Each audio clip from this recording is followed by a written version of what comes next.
So, as the door finally bursts open, Sylvester steps in and he just glares at you and his eyes go wide with fury. He says, "It is you, Demetrius Penn, rogue of the bedroom, thief of virtue, seducer of women."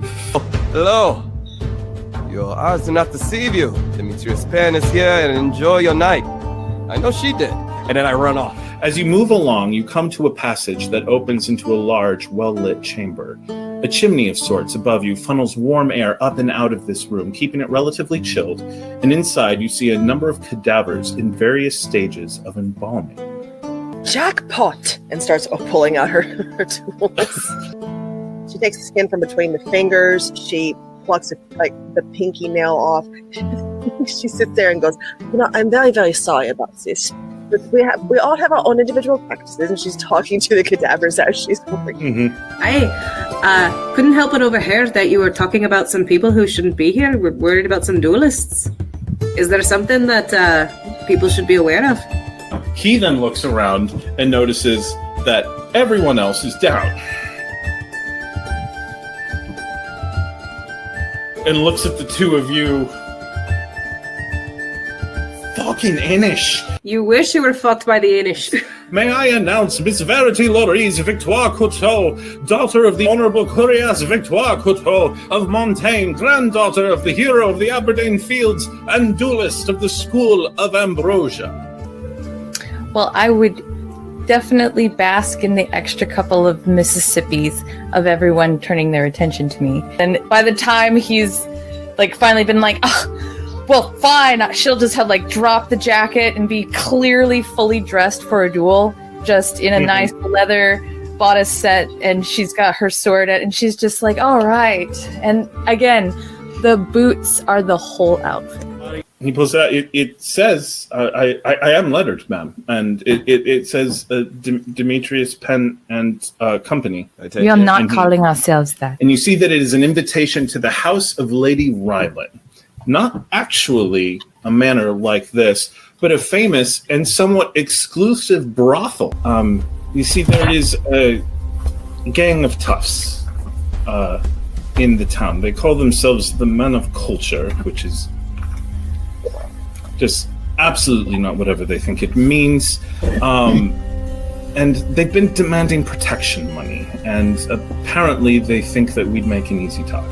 Those are the assholes that I beat up the other day. These men of culture seem to enjoy sticking their noses where they don't belong. She takes you to this weird side door by the votives and leads you down into this maze of catacombs. You get to the table where the guy is, and you reach over and you can see that there has been an incision. You can feel that there has been an incision on his chest. And as you kind of play with the incision, you realize his heart has been removed. Oh, that's not good. Okay. Well, shit. You know what? She's going to punch him right in the fucking face. We are moving into combat. And they're swinging and they're punching, and you are going to take 5 minor wounds. I have Riot Breaker. So when I'm taking wounds from a brute squad, subtract resolve from the wounds. Nikaletta, as you walk over and you pull out the oil and you start moving towards one of the bodies, all of you would notice at the same time as the bodies start twitching. The body kind of pushes itself up on the leg and suddenly snaps back into place, looks at all of you, and a moan of Shrek fills the tunnels. And that is where we are going to call an end to this.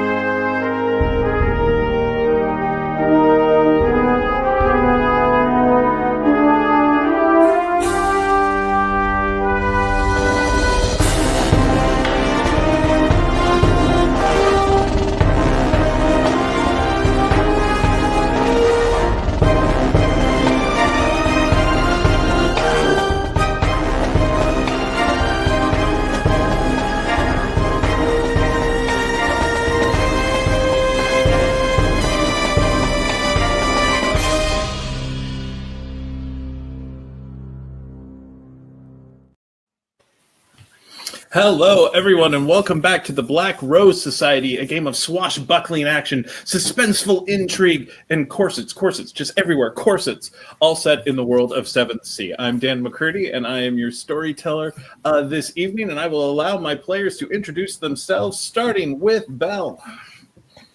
Hey everyone, my name's Eric Bell. You can follow me on Bell Comedy on all the social medias. I am playing Demetrius Penn, and I'll shoot it on down to our farm. What was it? I always forget your handle. Farm Grown Nerd.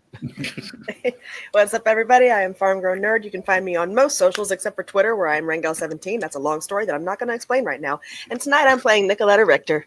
I'll pass this over to Verity or Alastriona. I'm not sure which way this is supposed to be going. She's around here somewhere. She's one of the plots. It goes in a direction. Hello, I am Rage Mouse on all the socials, and I play the very mysterious and yet not mysterious Verity. And then up to Alastriona. One day we're going to know what my name is. Never. But that day is not today. Hi, I'm Abby. I'm Dat Bardic Charm on TikTok. Not really on any other socials. So, and I am playing Alastriona Toran, Inishmore soldier person. She likes swords. Now, stories of Hexenwork are prevalent throughout Thea. They are the boogeymen of this age. But of the four of you, Nikaletta, you obviously are familiar with the undead. Demetrius, having worked in Eisen, you have encountered them before. In fact, one in a very important instance in your life. Alastriona and Verity.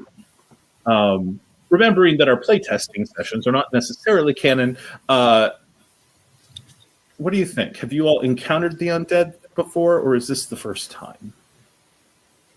It's up to you. I'm cool with Alastriona and Verity having deuced it out of some undead situations in the past. Okay. Yeah, samesies. Or at least Okay. Like maybe not direct it, not together, or like before. Like maybe not direct conflict, but I feel like there was totally a time that like we were getting into a city late one night and we noticed some creepy shit down a road and we decided to go to the next city before we rest. We were just like, let's just, I don't have to pee that bad. Let's go. I smell fuckery afoot. On we carry. All right. So some familiarity. Both of you are traveled well enough to have been in or near or around Eisen. It's not a huge reach, but now this is very different because you may have encountered them or something that might have been the undead before.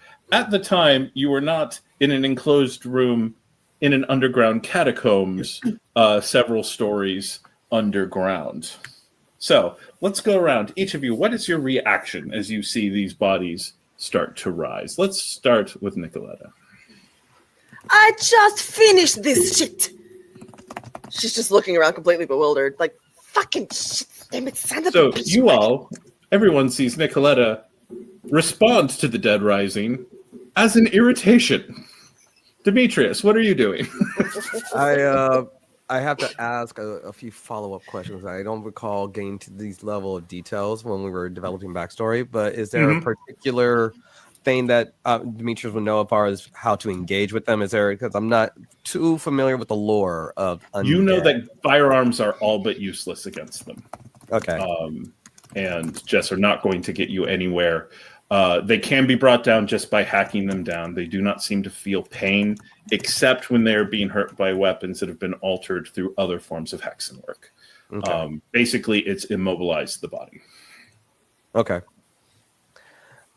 Alrighty. So Demetrius would just immediately take out his blade and charge and just say, immobilize them, hack and slash.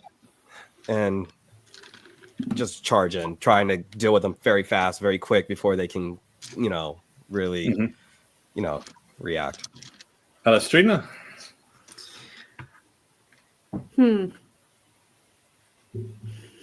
if we have noped out of being around these kinds of things before, she's probably like, fuck. I didn't want to be around them before. I don't want to be around it now.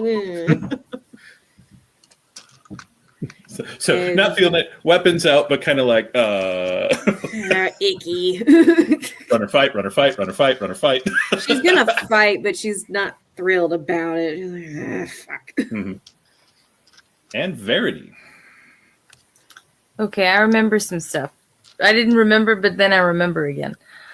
So, first, did any of those dudes' lanterns stay lit during the excursion? You said they were all carrying lanterns. Is it pitch black in here, or can we see? No. Did one of the lanterns stay lit and give us some light? Yeah, one of the lanterns is lit. Another one got guttered out when it fell. It is currently spilling oil. Cool. And then... and Alastriona has a torch, but she put it out when you all were setting the up. Yes, that's why I was asking. I was like, well, I remember some things. And I need some other clarity. Yeah. Okay, so we can kind of see there is an intact lantern and a spilling lantern that is not lit. Cool. And I think I also remember that before you gave us our cliffhanger, the last thing Verity was saying was like, do the thing to these guys as they started to move. And then as she sees them moving, as she's pointing, that's what she's just like, why do I even talk?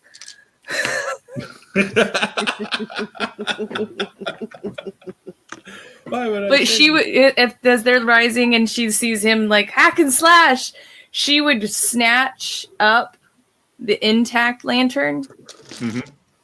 And do I need to roll for her to notice the oil pulling? No, okay, so she sees it. Yeah, it's not a very big room. It's not a risk to see whether or not you notice it, so you notice it. Nikaletta? What kills them? And she's gonna like swinging the lantern to try like keep their distance, like, and sort of doing the like sword shield thing, just being like, don't go past this line. Nikaletta is digging through her herb component pouch badge, grabbing several different types of leaves and kind of shoving one in her mouth as she goes. You don't exactly kill them. They are already dead. You have to immobilize them, cut their limbs off, and then you don't have to worry about it. And she has like a small flask of wine that she's swishing around. All right. So with Demetrius leaping into combat, is anyone joining him in the straight-up assault? Nikaletta is mixing something up. Alastriona's hopping in. Yeah. And Verity, are you going into the fight, or are you trying to keep them at bay? She would dip her sword in the. She'd like kind of get it a little wet in the oil, and then light it from the lantern and swing that to help. Okay, so let's go ahead and get either fire. I heard Frankenstein's hate fire. Either brawn or finesse, depending on how you're fighting, and weaponry from those who are attacking. Is this a new session? So we get new session. Everything is new. Okay, cool. So one additional. And we're reset. Actually, no. This is a continuation. So, does everyone remember how many hero points they had? No. Mm-hmm. I believe I had none. I think I had one still. You know what? Just for fun, let's go ahead and reset the hero points. So you have what you're supposed to start with. Can you remind me what the roles were supposed to be? My apologies. Either brawn or finesse, depending on how she is fighting, and weaponry. If she's a finesse fighter, roll finesse. If she's going to just hit things hard with blades, then... It is the exact same roll. While we're all doing this fighting, Nikaletta, as she's doing the chewing of the herbs and the swishing around of the wine, she's trying to get around to Demetrius, like behind him. Mm-hmm. Does she have a particular mixture she's putting together? Yes, Scourge Bane. All right.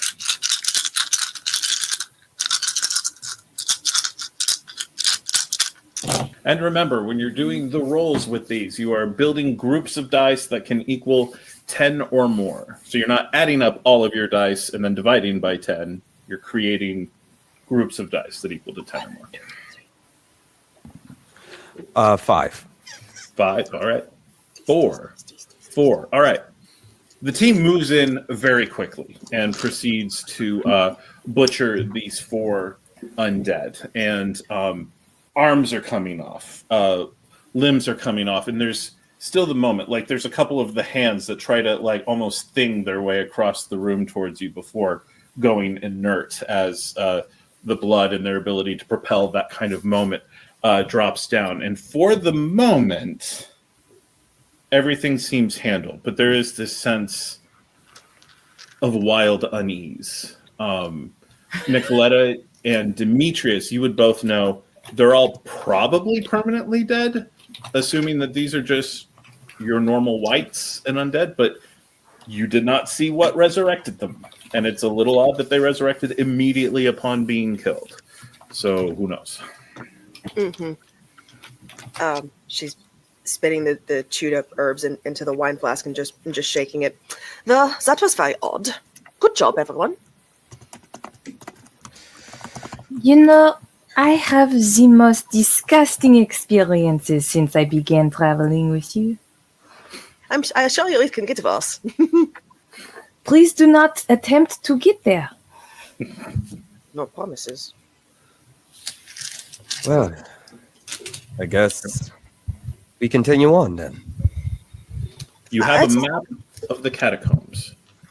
The quick way out is go out the door and take a left, deeper into the maze, and working your way towards, for instance, Lord Monterey's estate is to the right.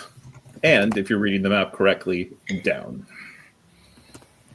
Well, that is a separate discussion in and of itself. Do we want to just skedaddle, as they say, or shall we attempt to push through?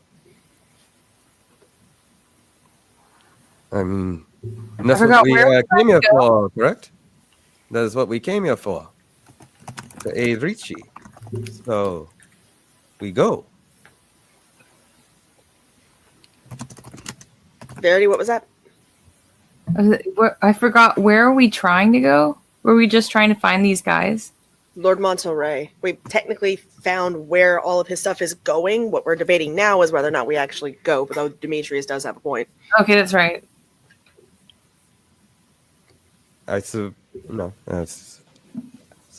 Suppose. Do we know where Lord Monterey's estate actually is? You actually do not have a sense of where his manor might be, or if he even has one. All you know is how to get there via the catacombs map. You could try to extrapolate that to going through the streets, but... Nah, I gotcha. Yeah. No, he would...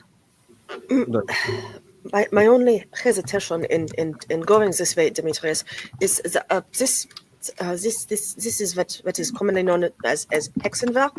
I've never seen it behave like this. It has never been so quick. These men just died, which means that someone is prepping their soldiers before they die. That is disturbing. Do you see? Yes. So if you want to carry forwards, then I'm more than happy to go forth into the unknown. God help us. But this is also, this is new to me, and that is very strange. So are you saying we should try not to kill them and simply just knock them out? It would be wise, but I also have no guarantees it will actually be effective. I don't know the extent of canoodling has been done.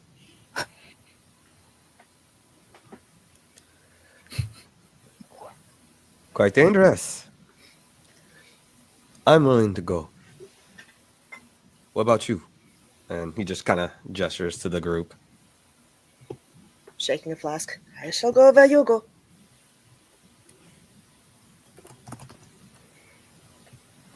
Verity, Alastriona?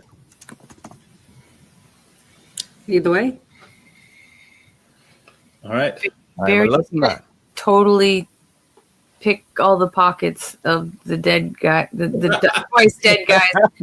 You know, like, and like thumbs over here, and she's just like, oh no, that's this guy's jacket. So okay, this is the Loot that body.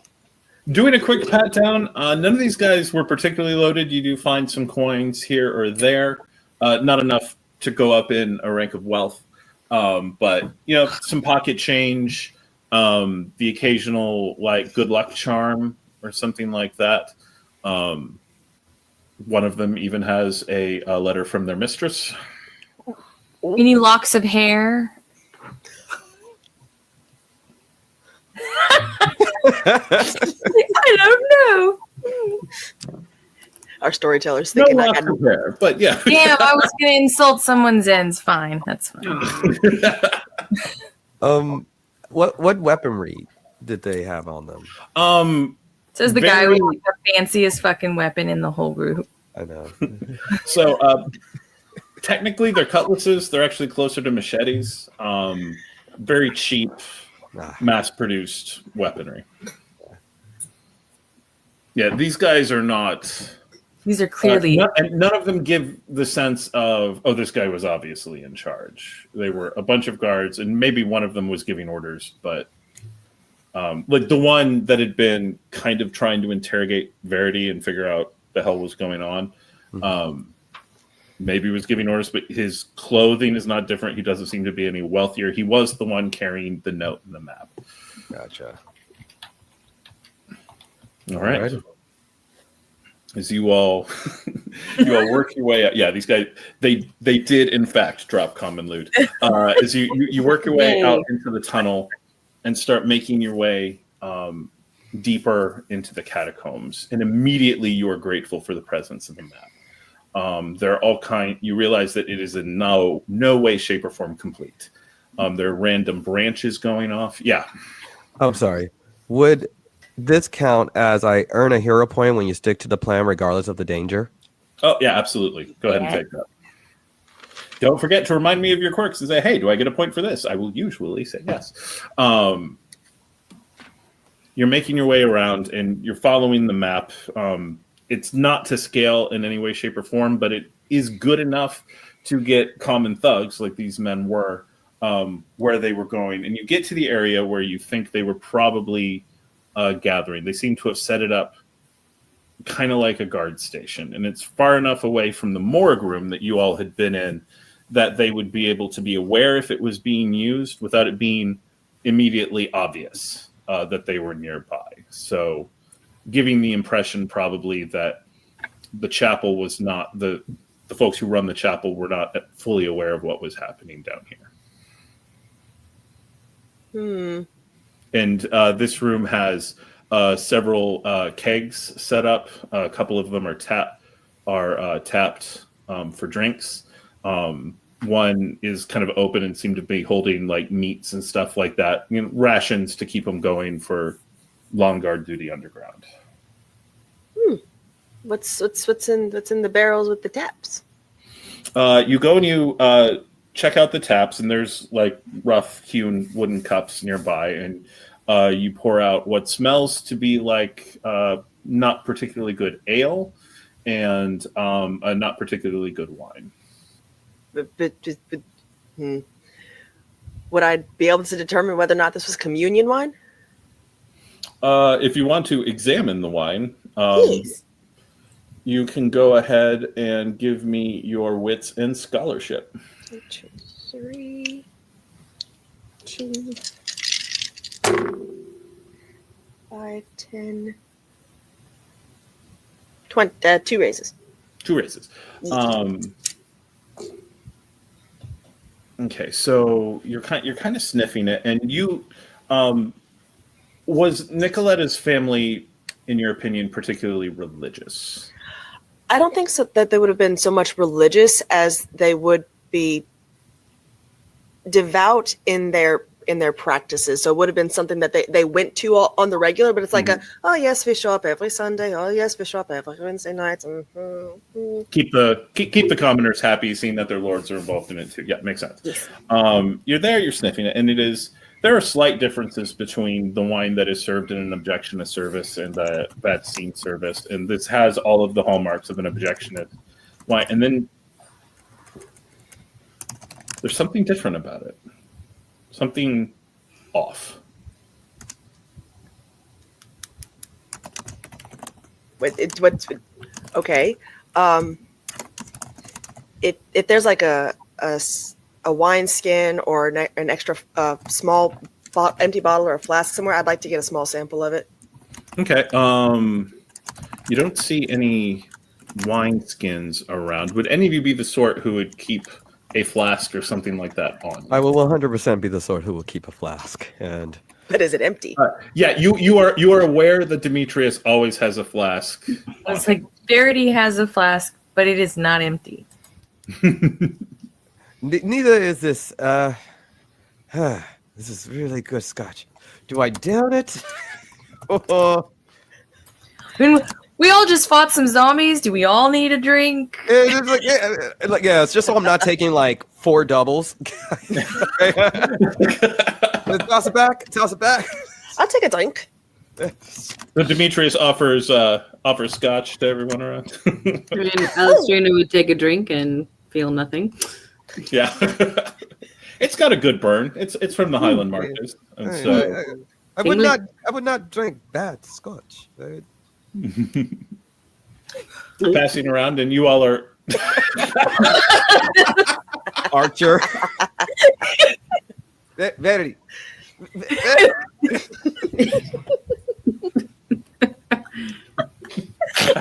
I got it. No, hang on. And that was when we learned that Demetrius Penn once, enchanted an enchantress, and she made it so it never ended. No, Verity, no! It's magic scotch. I meant to tell you, it's magic scotch. All right. There is now a basically empty flask of scotch. There is still some of the... And we're all a little toastier than we were a moment ago. And there was fire. I'll shake out the remaining bits of the liquid as best I can so as not to contaminate the sample, just and get a little bit of it into the flask. Look at Demetrius. I shall buy you a brand new bottle of scotch, I promise. Oh, yes, of course. And a new flask, because I never want that to touch my lips ever again. Oh, this is not that bad. I don't think so. If you are choosing to collect it, I imagine it's horrible. So... Oh, come now. I'm not that... Never mind. I just watched you spit in it, so I am in agreement with Demetrius. Maybe That is in my flask. I'm not doing it in his flask. I just want the sample of the wine to test for never mind.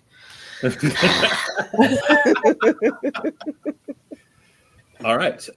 Looking around, there's tables set up. There's a couple of cots that look like they're there for someone to get some rest, and the path deeper into, and based on what you're seeing on the map, this is not like a central hub. This is an outlying guard post.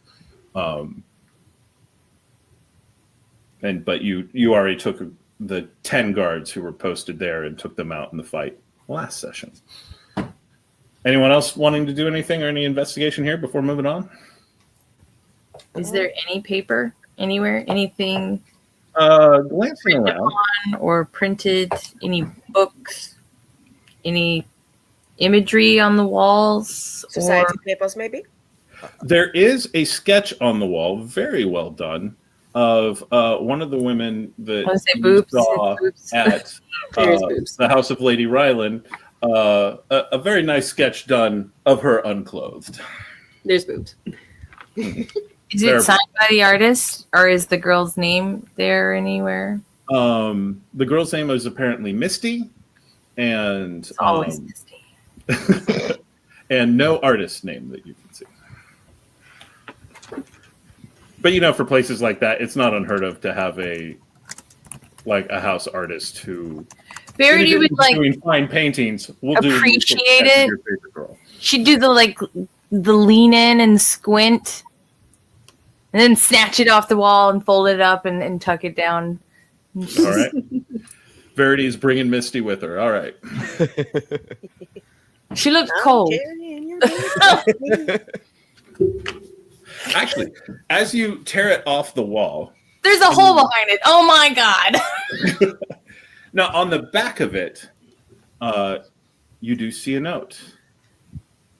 I'm hoping I get to see you again soon. Let me know when they let you in. Oh, Misty. No, here's hoping we already killed him. All right. I love you, right? Well, it's just like he just said, "It's like this room was full of the 10 guys that you cried and made come up the stairs, and then y'all killed them, and then they came back to life, and then you chopped them You to only pieces." killed And I'm 4 of just them. like, The other 6 are what a unconscious. lovely message for the piece of that guy still nearby.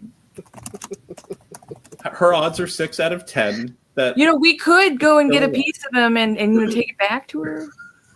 Don't tempt me. Like a pinky.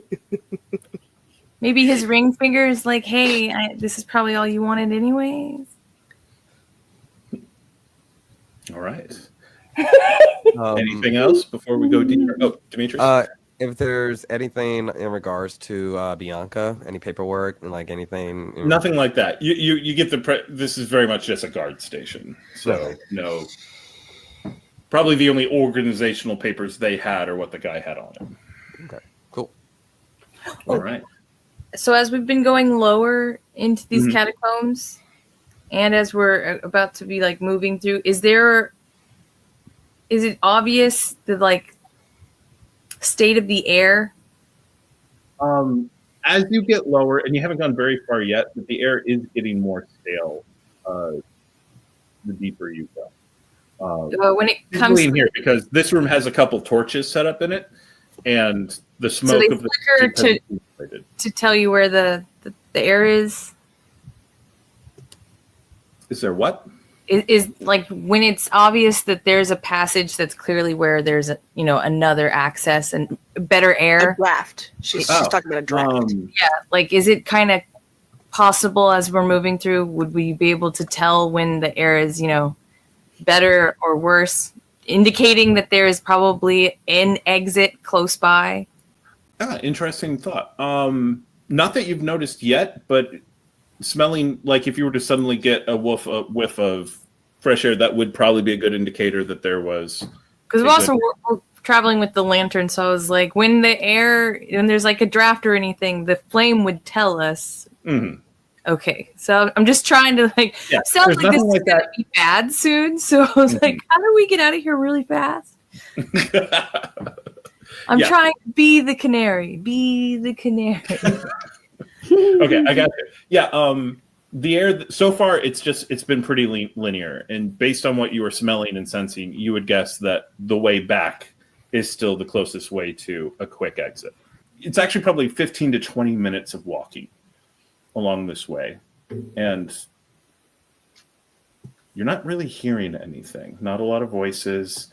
Like periodically, well, I'll leave that to you. As you're traveling, are you all being stealthy? Are you talking to each other? How are your characters with silence? I suppose is a good question to ask. Nikaletta is being as quiet as she is capable of, understanding that our introductory sessions weren't necessarily canon. Would I still have my orb? You do have the orb. What is the orb doing? So far, no heat coming from it. Okay. Yeah, tippy toe, like Scooby-Doo style. Mm-hmm. Oh, wait, hang on. Apologies. Mm-hmm. Near the kegs, the orb would have warmed slightly. The orb did something last session, too. It did. That's why I was asking. Yeah. Silly orb. The undead are for kids.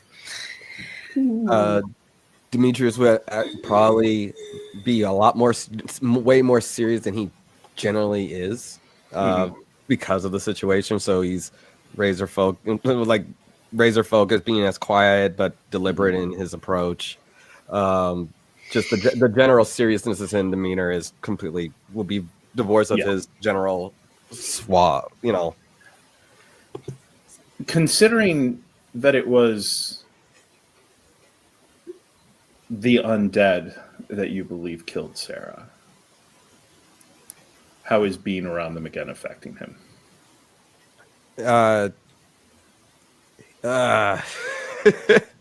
Like actively attempting to push it, back currently, knowing he's going to have to deal with that thought later, but also understanding the extreme danger. And so there's a sense of don't fuck this up because you fucked it up last time. Yeah. So trying to be like focused, think about it later, focus. And that shows in just how like a little tense. Alastriona, how are you? How is Alastriona dealing? Like, the bodies are down and dead now, and you haven't seen any new ones, but you are literally surrounded by death here. So, where's your... I feel like as a soldier, that's not weird for her. Fair. Like, she's not upset or off-put by being around death. She's a little weirded out by them coming back to life and having to kill him again, but... That just seems inefficient. Like, really. That does seem inefficient. It's really upsetting. I put all that effort and really cool moves into the first time. I made this meal especially for you, and you just went. The professional outrage.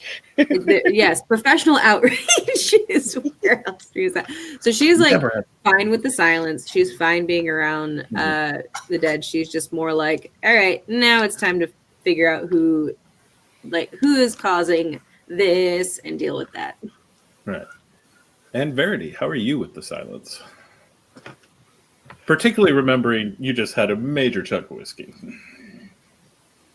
She's not saying anything, but she's totally the caboose here. She's like lagging behind. Mm-hmm. And I won't deny that there might have been like split seconds here or there where she's like walking over to one of the shelves with random crap on it and like holding up the lantern and like looking at some of the little trinkets and then remembering where they are and what they're doing and being like, oh shit. And she's like catching up. All right. Occasionally, as you all pass various off passages and stuff like that, there will be a sensation of movement or noise coming down from these various passages. Are you all at all curious in your approach, or are you going straight where you mean to be going? I'm curious, but there's going to have to be a lot of very getting cool with very disturbing things for me to be able to check that out. I feel like Demetrius would be anticipating Nikaletta's desire, and it would be a lot of quiet.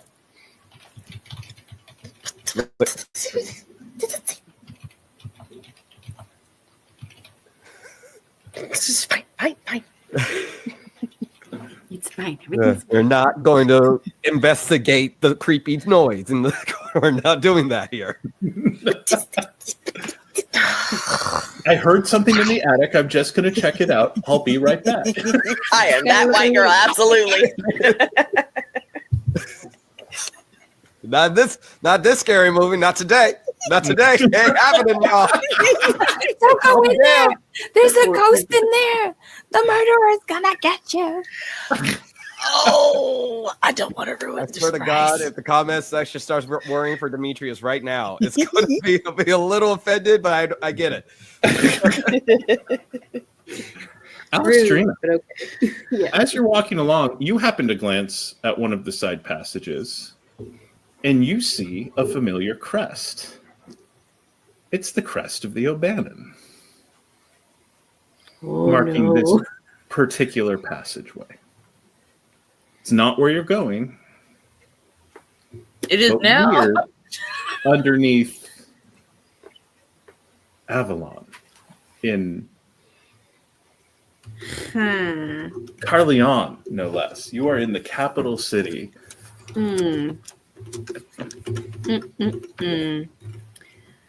She would stop and look at that for a moment.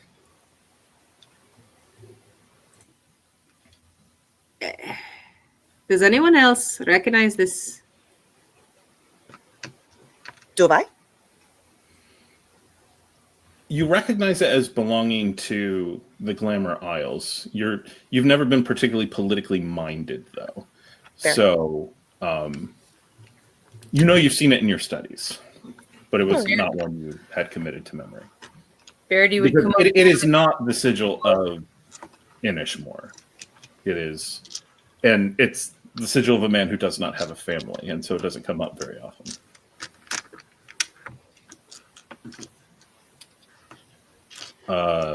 Let's see, Verity.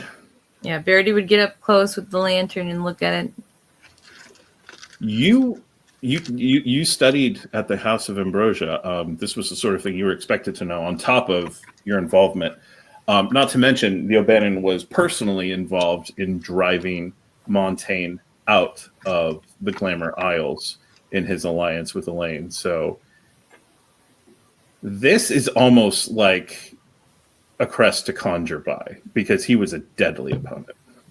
And whenever anyone saw that banner, they knew they were about to have a bad time, because it meant he was personally in the battle. So yes, you would recognize the crest of the O'Bannon. And Demetrius... What are they known for? So the O'Bannon is the king of Inishmore, has been the king of Inishmore for hundreds of years, will periodically vanish and go away, supposedly to go on adventures, and then will periodically come back and reclaim the throne. Montaigne honestly did not believe he was real. And then they found out. That he was. Okay. Yeah.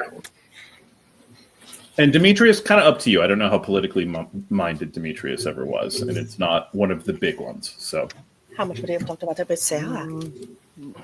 No, he probably even previously lines of work. I imagine much more like a common was a Witcher of Geralt. Like I really don't want to get involved in why you hired me. Just so. What's the job? Where's the money? Yeah. Where are we right now again? We're Catacombs. Well, no, the You're between the guard station and the main hub of the Men of Culture's underground network. No. What kingdom? What territory? Where are we? You are in Avalon, so Fantasy Inc. Oh, that's right. Okay, we're in Avalon. What do you want to know about that? And I hope they're not here. I don't need to know about it. I know what it is. I didn't know if you knew what it is. I'm more curious exactly how that got. Like, why is that there? Aren't we a little south for this? Mm-hmm. What's Alastriona thinking? She's going, if anyone under that symbol is here,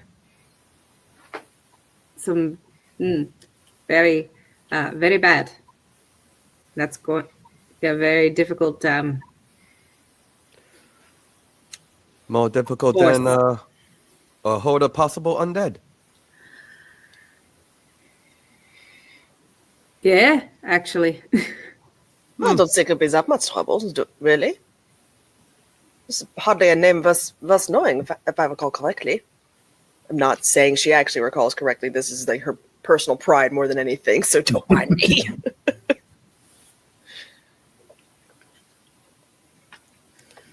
I think Verity would disagree with that.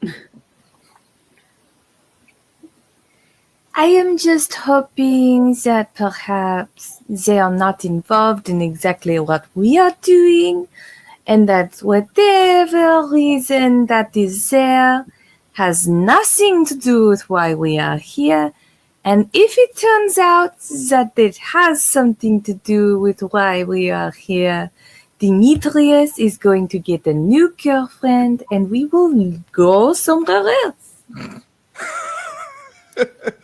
For the record, this now that you all gathered around and looking at it, this sigil, this emblem, is old. It is not it's not like a piece of graffiti that has been put on. It looks like it was there on purpose. Probably older than this being used as a catacombs. Like, a place to keep the dead is not the original intent of these tunnels. Those were cut in later.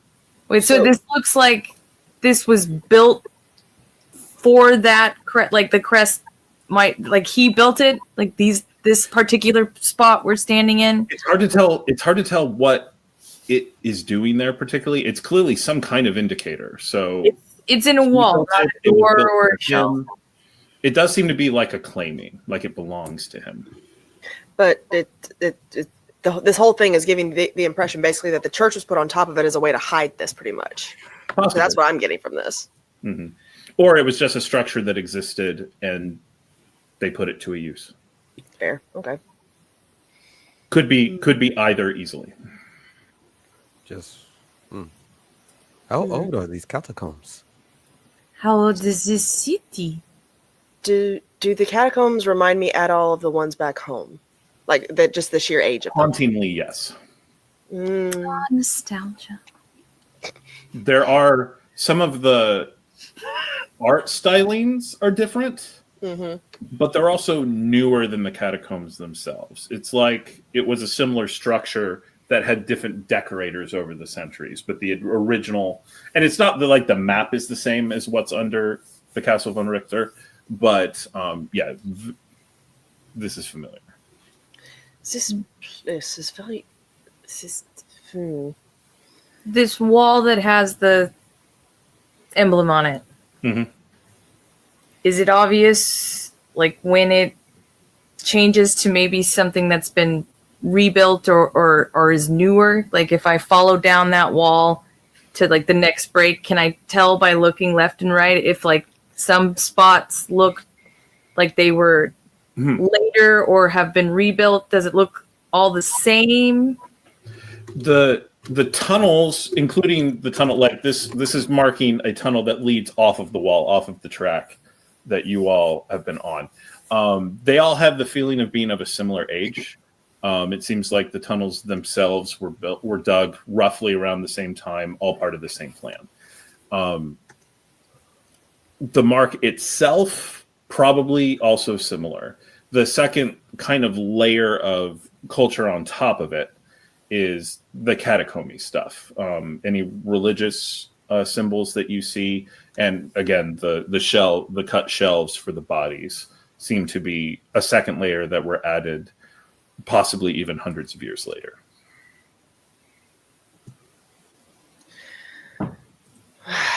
Well, whatever it is we are finding, this place is older than anything that has been here. So many different people come in and put all the different designs and whatnot over. It's just clashing. Baroque, don't fix it. Typical Avalonian. Don't fix it. Just bury it and build on top of it. There is also a system of these underneath the capital that are very well known, the capital of Montaigne. We did not bury it. It was all intentional.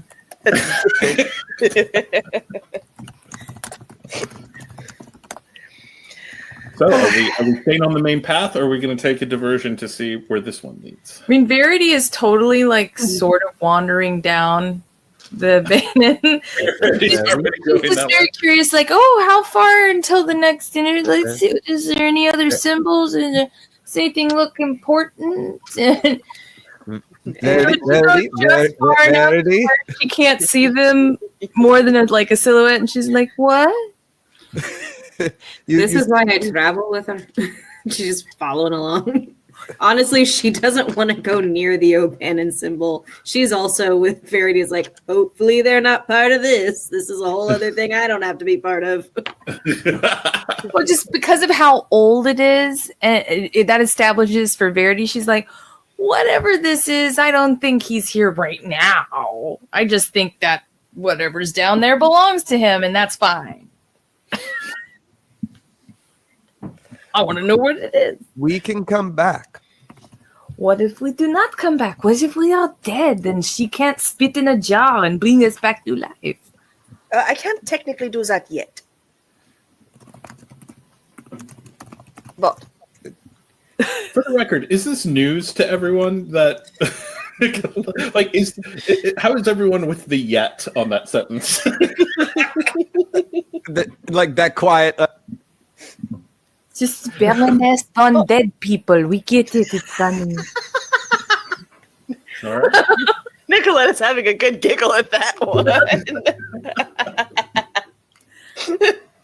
I just have to tell my grandfather that. Side He will quest or no enjoy that. side quest? What are we doing? Demetrius is going to be like, I kind of wanting to. I imagine it is very fascinating on that path, but we were hired. Yes, by your girlfriend. I get it. Let's go, Demetrius. Why are you calling her girlfriend? She is not my girlfriend. We only made like 4, 5, 7. It wasn't a serious. Very defensive. I want you to tell her that to her face. She usually Yes. likes that, but Tell her to her face in front of everyone. she was a delightful person, and I choose to keep that relationship good and Profitable. Yes, I get it. Demetrius is like, there is no safe route. No. Nikaletta's just standing next to him going, Are the catacombs deep enough for you? Would you like us to dig deeper? Just because it's going to get very quiet. And it's just Very good, very good. Look, everyone. There's no point in carrying on down that way. Demetrius does have a point. We have been paid. We are being paid, and we get closer to that payment once we finish the task. So, shall we maybe finish the task first, and then we can see about maybe coming back? Oh, Right. fine. All right. Don't So worry, as the we'll group- come back.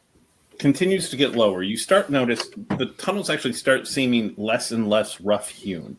You start noticing tiling on the walls and stuff like that, and it starts to have. And this is consistent with what you remember, Nikaletta. Though it was rare that you went deep enough to get to this part in the catacombs underneath your castle. You knew they were there. You rarely ever went. She gets like really weirdly excited. Mhm. And Should we just hear her say something about tiles, and we're just like, what? and all the light, like it's reflecting nicely. And any of you who have 2 or more dots in scholarship would recognize the tiles contain art that is consistent with the old empire. Back when all of Thea was under the rule of one massive nation. That not only was good at manipulating magic, but was good at ruling it out. And so we knew how to push it to the boundaries, and basically were able to fight the Fae and the forces of the Fae world, and not only fight them on their own terms, but create places where they couldn't go to fight. Most of that's just legend now. Actual works of Old Empire are very, very rare. And it's fair to say that everything here has been more or less picked clean. You also notice there are no more shelves cut out. You are now out of the catacomb portion of the tunnels. And in the distance, you see a light. And based on Demetrius's map, you are fairly certain that you were getting close to the central hub. Forward and quietly. Yeah. yes. All right, Agreed. let's go ahead and get finesse and hide rolls from everyone.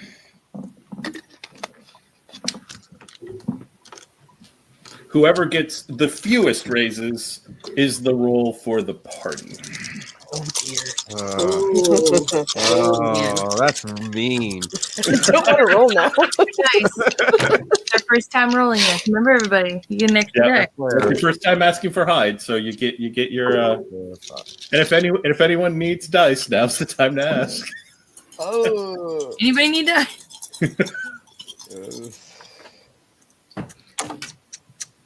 Oh, thank God. Okay. 3 raises. I also got 3. I got 2. Oh no! Yeah, oh Nikaletta? goodness. This is a lovely bottle of water.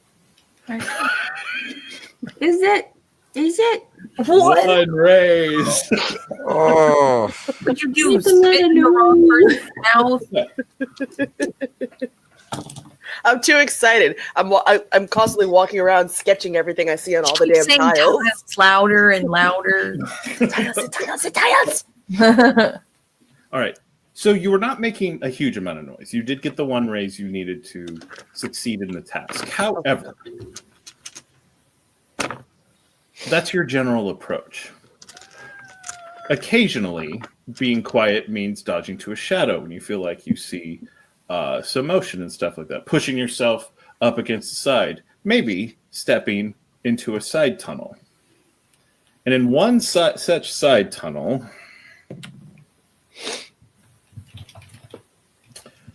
Nikaletta.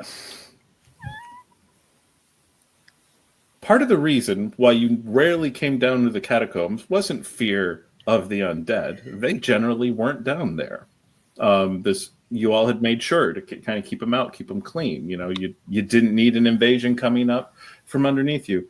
There were places where the ground would just fall away. Pitfalls. And you step right into one. I am going to need your finesse and athletics. Oh, joy. I would like to give a hero point. All right. I appreciate that. Thank you. Demetrius spends a hero point. Fall into a hole, and we're all going to be like, well, that is the last time we saw Nikaletta. We will remember How her about, fondly. Did you just roll like 8 ones? 5 successes. No, 5 ones. 5. Oh, I've got 1 raise. The good news is you don't fall all the way into the pit. Yay! You are only about 5 feet down before you manage to get your feet out and get your pin, so you've at least arrested your fall. It is not a great hold that you have around you. The sides are continuing to crumble away. You made a lot of noise. You dropped your notebook. Not the That's the notebook. worst part. That is the worst part because she's not going anywhere without it. So if I can, like, Well, Let's that just raises turn the the question. hole.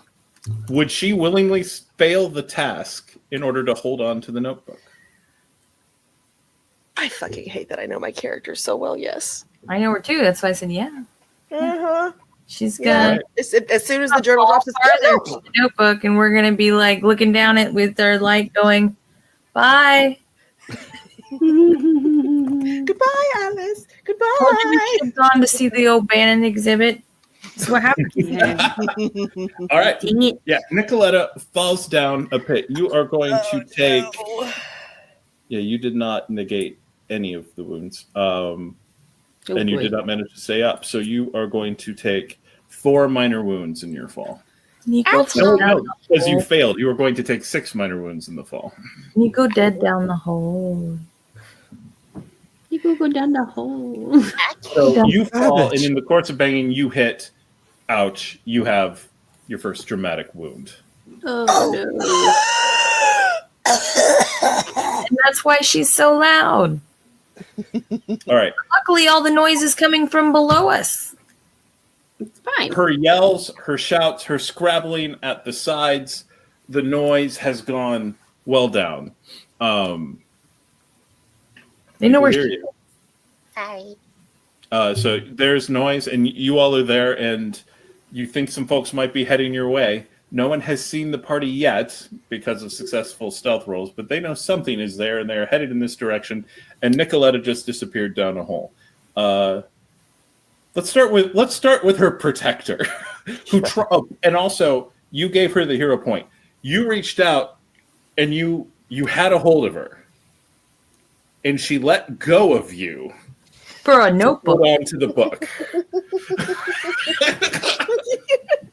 How do you feel about that? You know the moment in Indiana Jones and the Last Crusade where he's like, oh, yeah, take my hand. No, she keeps reaching for the grail. Yeah, this is what this happens. Yep. That's what I did. okay. I will try to kind of see, seems like the ground is falling and crumbling. Try to find the best find the best place to have a good footing, and go to try to reach and try to pull her up. Yeah, you do not see her. She is out of sight now. Damn it! Oh no. All you see is the black of the. I try to grab the lantern to. I just kind of gesture to see if they'll give me the lantern so I can see further in down the hole so I can see her. I believe Verity was carrying the lit. Yeah, and in the dark, she lets go trying to hand it to you, and it also falls down the hole. No.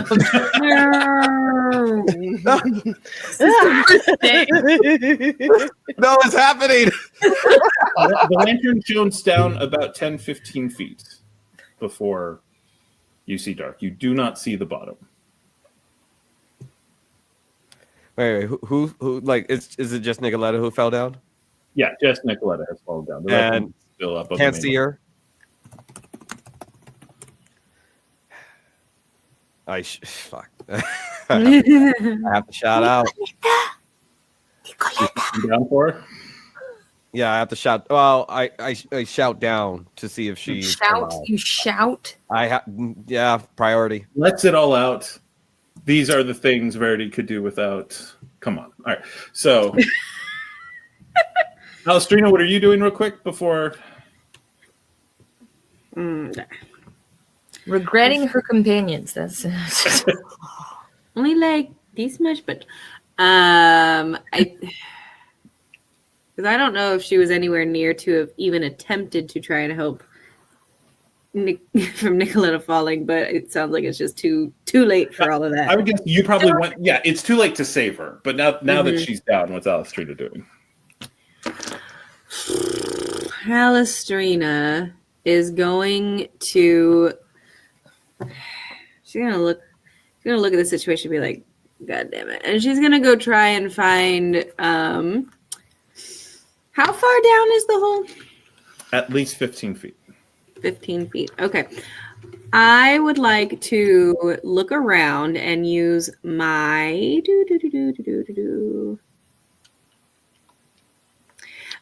use my handy advantage to try and make a pulley system that I could send some like rope or like something that she could grab onto so that we can pull her back up, like something that's going to help. Okay. So you're find random bits and bobs ability? Yeah, so? I'm going to just like find random bits and bobs and like jerry rig this like pulley system that can get down to her and bring her up. You get started construction. I'll spend my hero point for that. Yeah, you all have seen Alastriona do this before. She's immediately MacGyvering a solution and literally working with what she has. She has rope, but of course Alastriona has rope.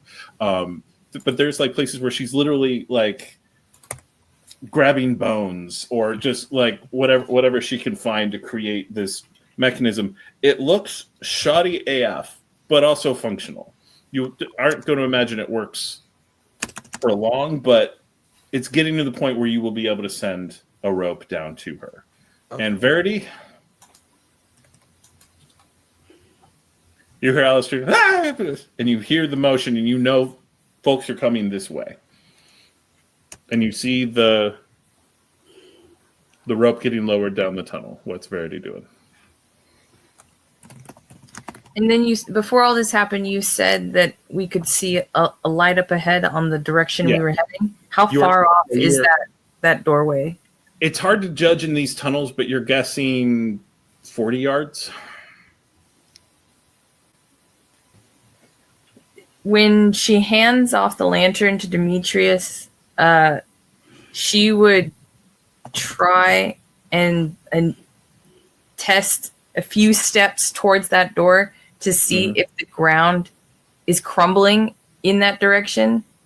Since right now that's the best direction for them to run if people show up. But she doesn't want them to just fall through holes on their way. So yeah, you kind of test, and this area is sort of a main thoroughfare between the guard station and the main. So you're fairly confident that this main way is intact.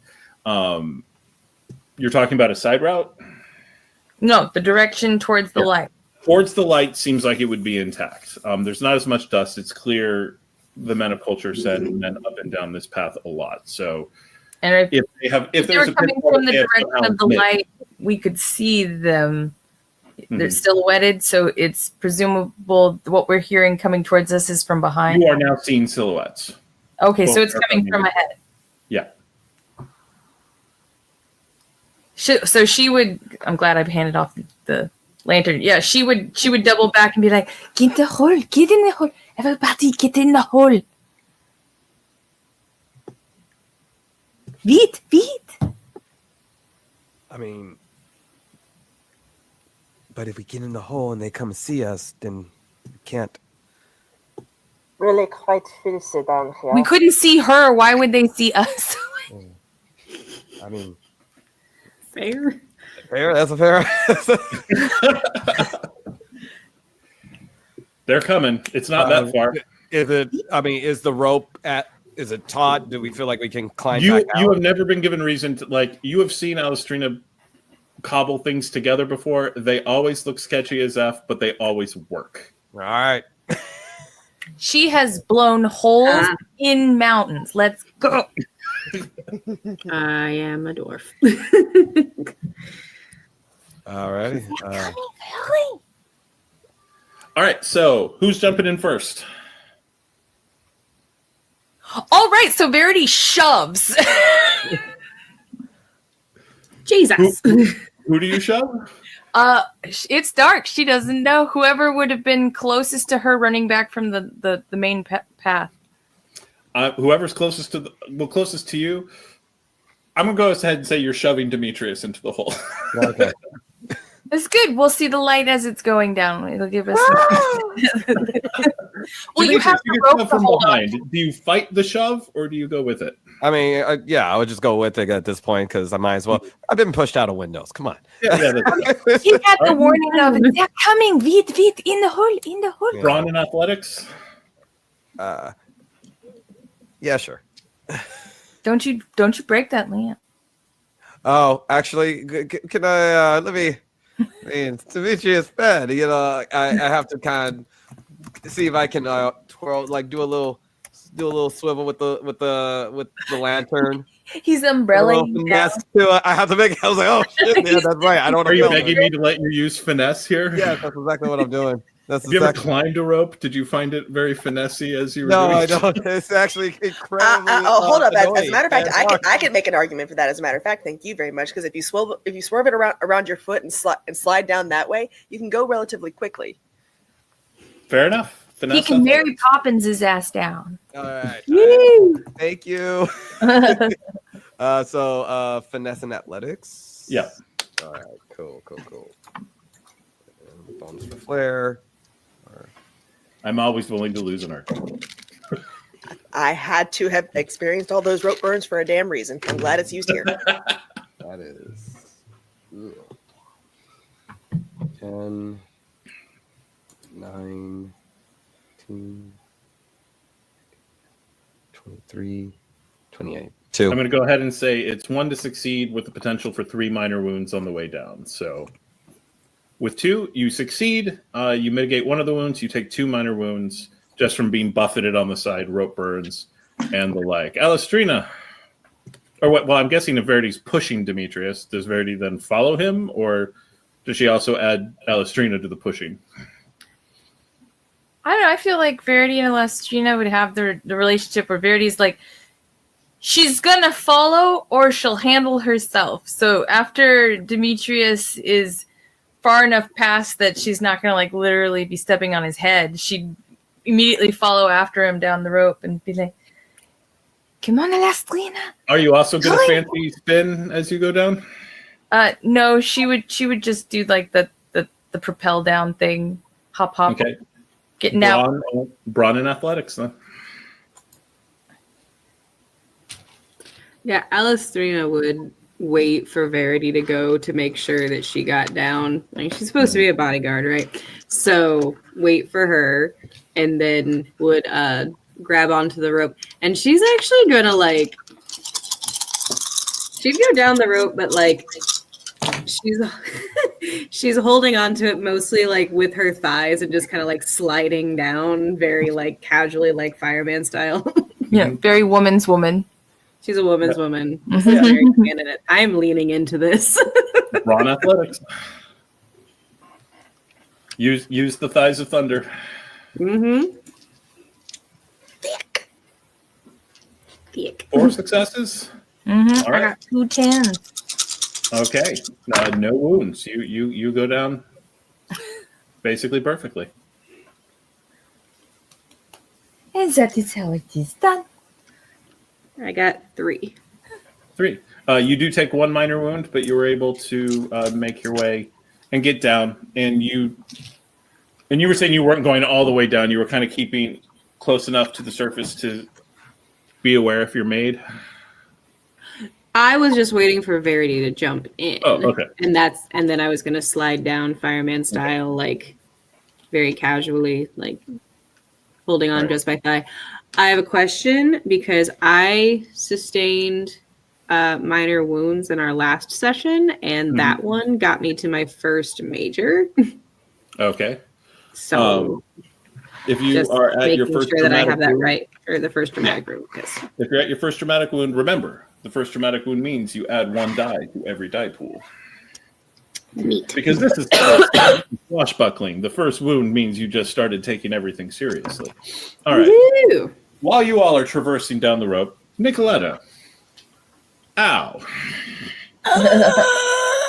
Just laying on her You're back. not sure how far you fell, and you definitely buffeted the sides on the way, and you crash into the ground, and ow. How does Demetrius do this so often? Ow!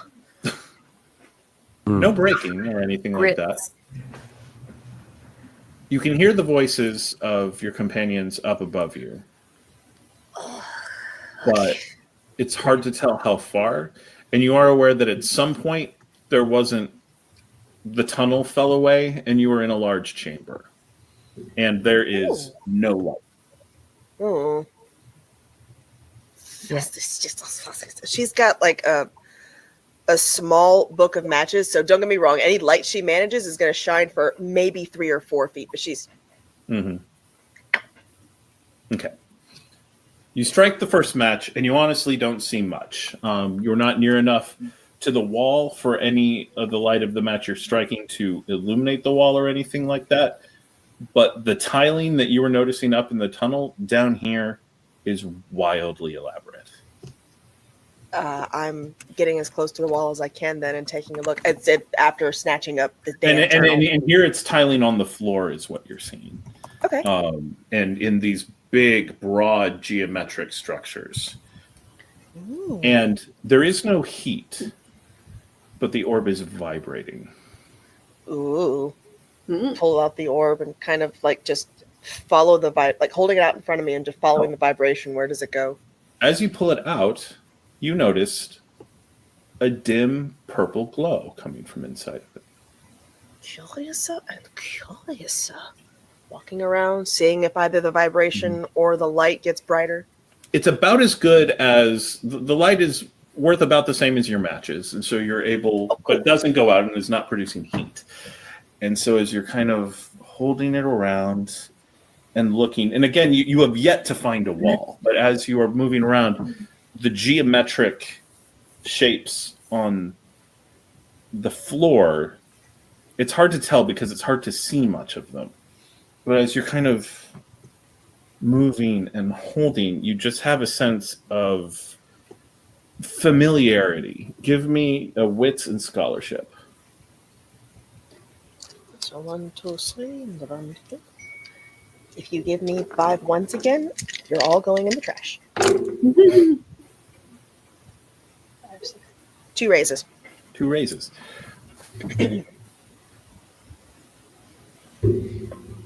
It takes you a bit, and you begin to realize that you are recognizing these shapes, these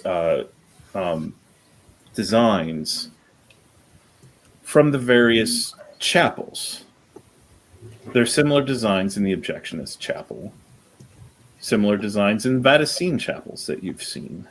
But in the same way that the religious stuff in the tunnels above was like added later, it was like this feels like a purer version of the design that got more stylized where you've seen it in the churches. And the interaction that it's having with the orb, this is new. You don't think it's hexen work, but it's reading like it in some ways. And you're not sure what that's about. You've never seen anything like this before. She'll be sketching as much as she can and from everything that she's seeing into her journal as she comes up on it. And she just keeps walking it where she's completely forgotten about everybody coming down the hole already. All right. Demetrius, after being buffeted a fair amount, Rotor Dennis, you're trying to grab a hold of it, finally you're spinning. You spin out of the tunnel of the pitfall, and you are in a wide open chamber. You do not have the... Did you have the light on you? Yes. You did have the light on you, and so you are able to see a vast, massive chamber. Easily 3 or 4 stories from floor to ceiling. Seems circular, though you're not sure that circular is correct. It might actually be more geometric, but big enough and with enough faces that it feels circular. You're basically in the middle of it. And as you are coming down, you also see just these vast patterns on the floor. And it feels intentional rather than decorative, if that makes sense. Functional seems to be the word. The hole we came out of, how wide is the hole that... The pitfall itself was wide enough that you could potentially have stopped your fall by putting feet on either side of it. Okay. Nikaletta did not manage to do so. Gotcha. And, all right, so I'll just walk so the light probably wouldn't be shining. when you as you come down and you see Nikaletta kind of holding up the orb, you notice the purple glow coming off of it as she's walking off, clearly having completely forgotten that she just fell down a hole. Shortly thereafter, Verity, you come down, and what you are shocked by is not so much the designs on the bottom, but there is a chateau not too far from where your family lives, one of the noble families that doesn't live in the capital, but is sort of in one of the many estates sort of orbiting the capital. And it looks almost exactly like the grand ballroom of that estate. So you're saying I've stood in a place with this architecture and design? Yeah, you have stood in this architecture before, and it was weird then. Not particularly Montanian, but big, bright, and opulent, and different. And so people thought it was pretty cool. And then I would, when I got to the bottom unscathed, I would hold on to the bottom of the rope to kind of steady it for Alastriona.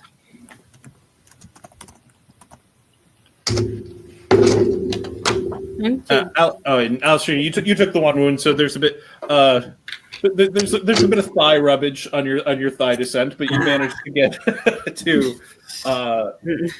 the bottom and stick the landing pretty well. Not the kind of rug burn I prefer. And this is not really familiar to anything you've seen before. Nothing like this is built in Inishmore, and I don't think you would have been with Verity at the time when she might have visited that, because that would have been a few years back for her. You are sort of impressed that something like this is underneath a city as big as Carleon and has not collapsed, because this is a massive cavern. It's working on it, clearly. Mm-hmm. Mm-hmm. And you all see Nikaletta just kind of wandering off and furiously sketching. Now that there's light down here, do we see a door or stairs? There are,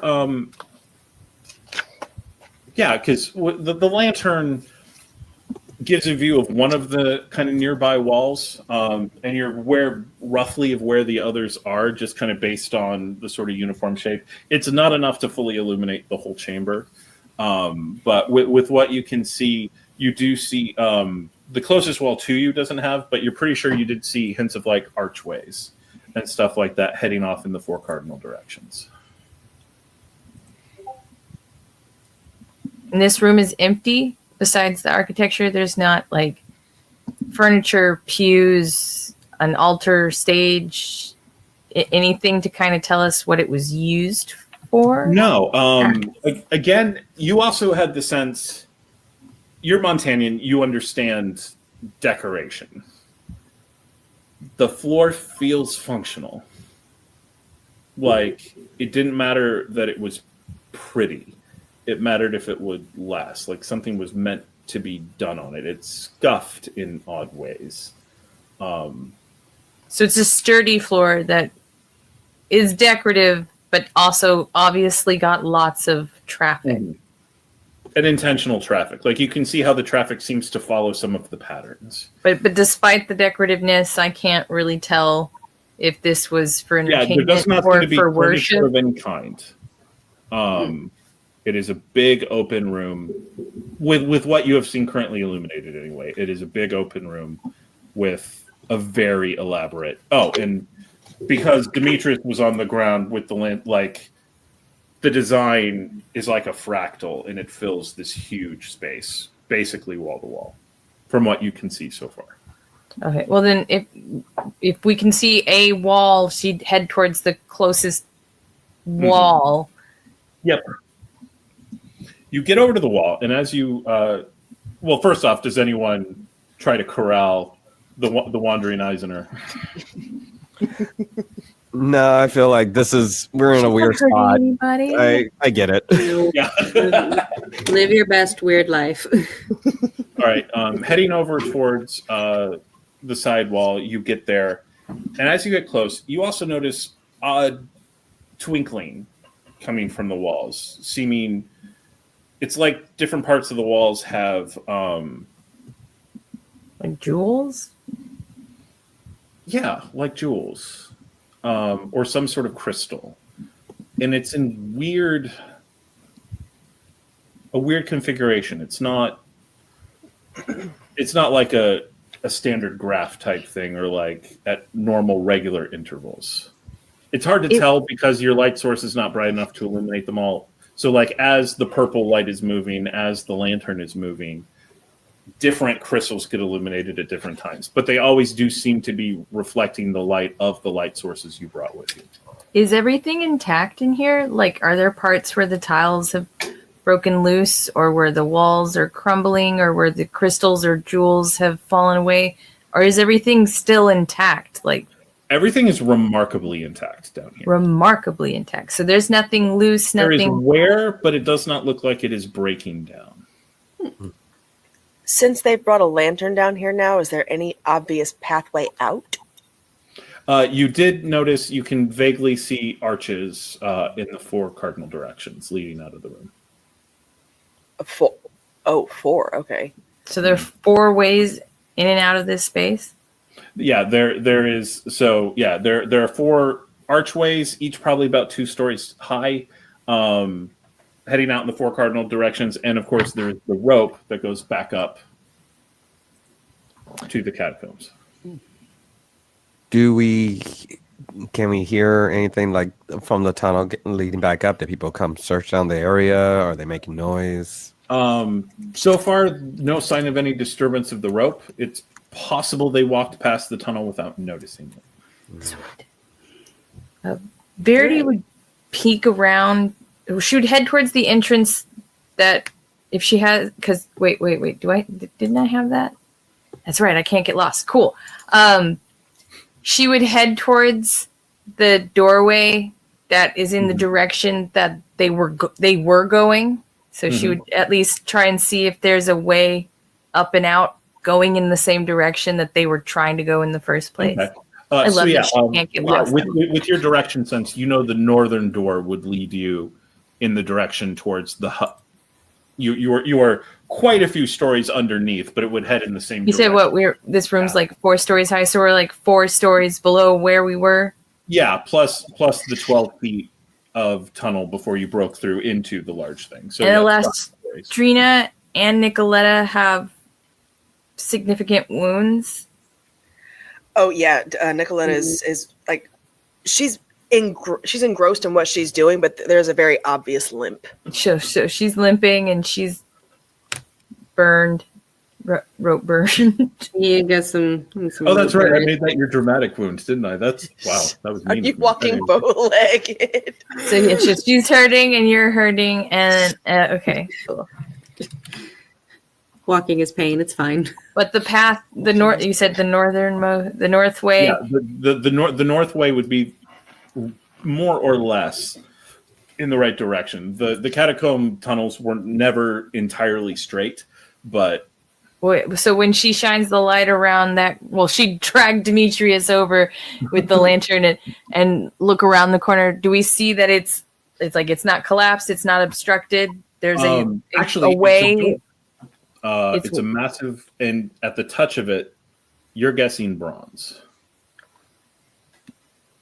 The whole door? The whole Yeah. door A whole door filling the archway. is solid bronze. You That's would a guess. lot. It's a big singular door, or is it a double It's 2 doors, split down the middle. with the little thingies for like a beam? No, it does not seem to be locked. Well, no. Does it have a place for, or does it look like the door, if it was to be locked, would be on this side or the other side? You don't notice any obvious locking mechanism. Based on the way it is set into the wall, you would guess it opens out of the chamber. Cool. Well, she's gonna try. She's gonna push. Mm-hmm. Give it a good. Push, and it is heavy. Well, But you are getting some motion out of it. how loud is those first inch or two? No noise at all. Okay. I would help. Okay. With Demetrius adding... This is adding bronze. his Does the strength- light getting close to it make it like sheen? No. Or yeah, is it it is. not There is polished? some tarnish. There is some tarnish to it. But given how long this has probably been here, not enough. You move in, and you're pressed up against it, and you're pushing, and Demetrius adds his strength, and it starts moving in, and it's a smooth open. It was just inertia that you were fighting against. And the more it opens, as you push in, you see, well, not a ton, because again, totally dark, no light. There's no sign of the crystal formations that were on the walls in the chamber. It looks tiled on the sides and actually rough hewn on the bottom. Like, well cut. It doesn't look like haphazard, but stone underfoot. and the path is not obstructed? Oh, and not particularly obstructed. Not that you can see from the door. Well, more like there's no like collapse sign, rubble. It looks like we could continue forward as far as we can see. You do see a large beam that has fallen and mostly rotted away. And based on how the beam is set up, it does look like these doors were meant to be locked from outside of this chamber. And very heavily so. If that thing had been in place, there would be no way you could have opened these doors. So the doors appear to keep things in this, whatever this is. Cool. Dark. Awesome. Nicoletta, we can't be here all day. What? But there's so much. Oh, what was it? I was just told we can come back. We can come back. We're being paid. Alastriona. Alastriona's demeanor in this chamber, it's profoundly weird. How does she deal with the profoundly weird? profoundly weird. I mean, I feel like completely out of her experience. She's never been in a room like this before. Right. Like, I feel like there's a certain level of jaded because, soldier trauma, but at the same time, profoundly weird. Like, she's going to be, like, very hesitant in here. Like, she wants to make sure she's got her bearings and take steps very cautiously. She's got her arms folded and just that generally disappointed look like, I don't like it. You hear a voice in your ear, Alastriona. Aye, lass. Weird place now, isn't it? You recognize the voice of Mad Jack O'Bannon. Great. Now there's a ghost. She gonna look around. You don't see him. He's all right. What was in that scotch? I'm here in every way that matters. nothing I made. She's going to not say out loud because she's going to think, where the fuck is that coming from? Ah, you figured it out already. I never want to rob anyone of the appearance of madness, but, well, your companions will deal better if they don't think you're talking to a disembodied voice. I don't know how I would do thinking I was talking to a disembodied voice. But I am talking to a disembodied voice. What is this? Well, I'm not physically present with you, but this is curious, isn't it? Quite curious. And what do you have to do with it? I haven't thought about this place in a very long time. I want you to remember back to when you were a little girl. And you'd go out into one of the fields, maybe with a friend, maybe just on your own. And you'd lay down and you'd just look up at the sky.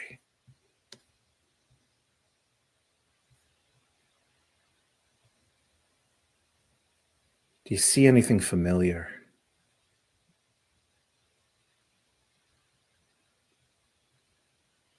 Would she? You start to recognize constellations in the glinting lights in the walls. And the walls, of course, in the dome go up and form the ceiling. The stars. Took a long time to build this. I imagine. What's it for? It's a door. A passage. It's a way across the seventh sea. Oh.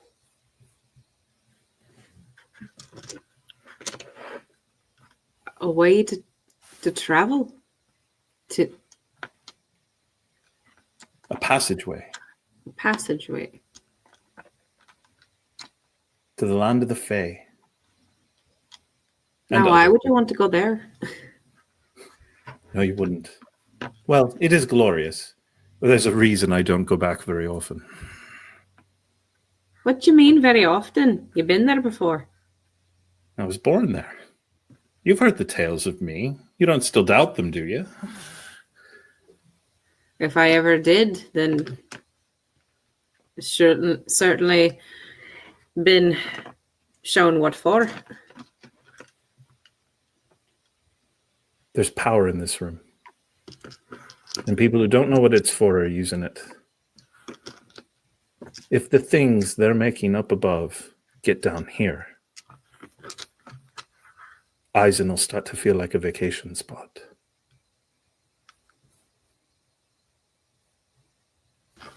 Alastriona, you get a sense of the presence fading away from you.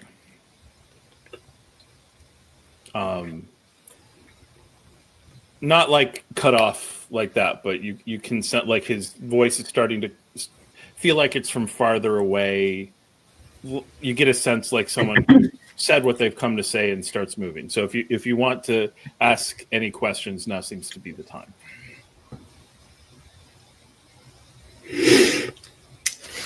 No, she's just a little caught off guard by that. But everyone would probably notice that she's just staring up at the ceiling, just only. She's very focused on that now.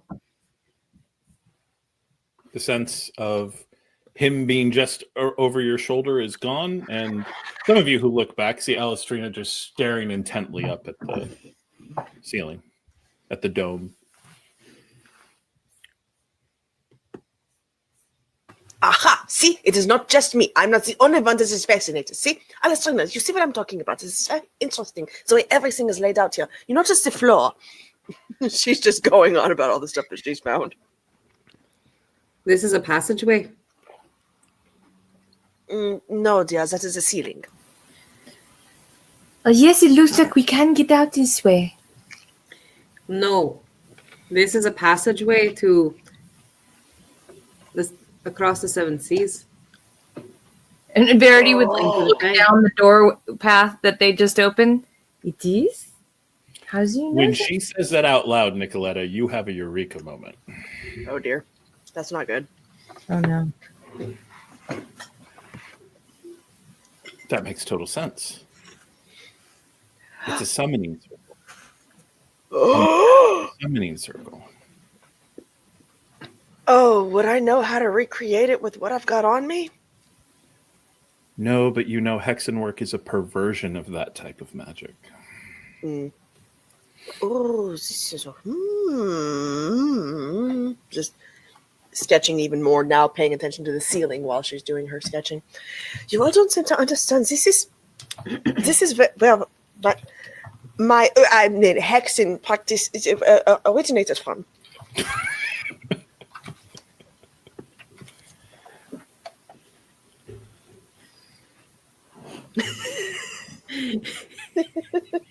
Everyone, all of a sudden, Nikaletta's trying to pretend like she's not actively doing Hexenwork right now. At the moment, I'm making sketches. Thank you.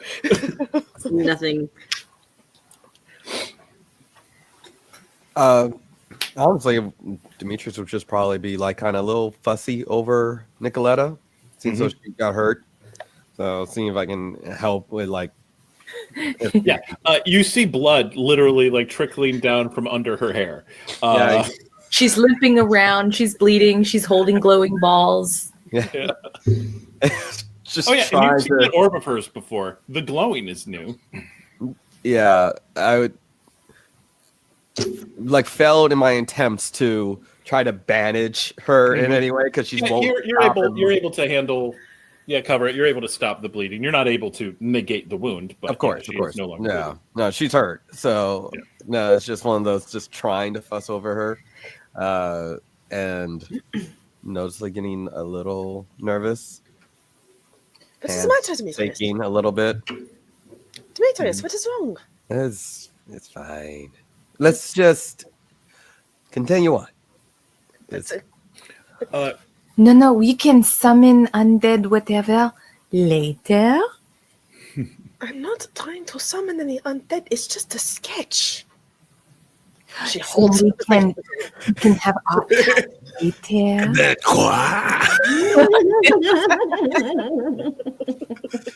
Alastriona. Yes. The idea of actually, I don't think Verity's actually heard the word summon. Oh wait, no, she did say that. The fact that she could use this to pull in to create more undead also for you kind of resonates with what the O'Bannon just told you. And how phenomenally bad that would be. So bad. Some wrong people have got their hands on this, and we need to make sure nothing gets out. Nothing comes in, nothing goes out.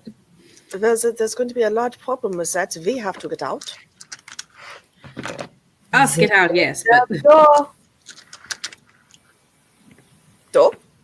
The man we are supposed to be getting paid to beat up for his girlfriend, remember? And now it's Verity's turn to remind everyone that we're being paid.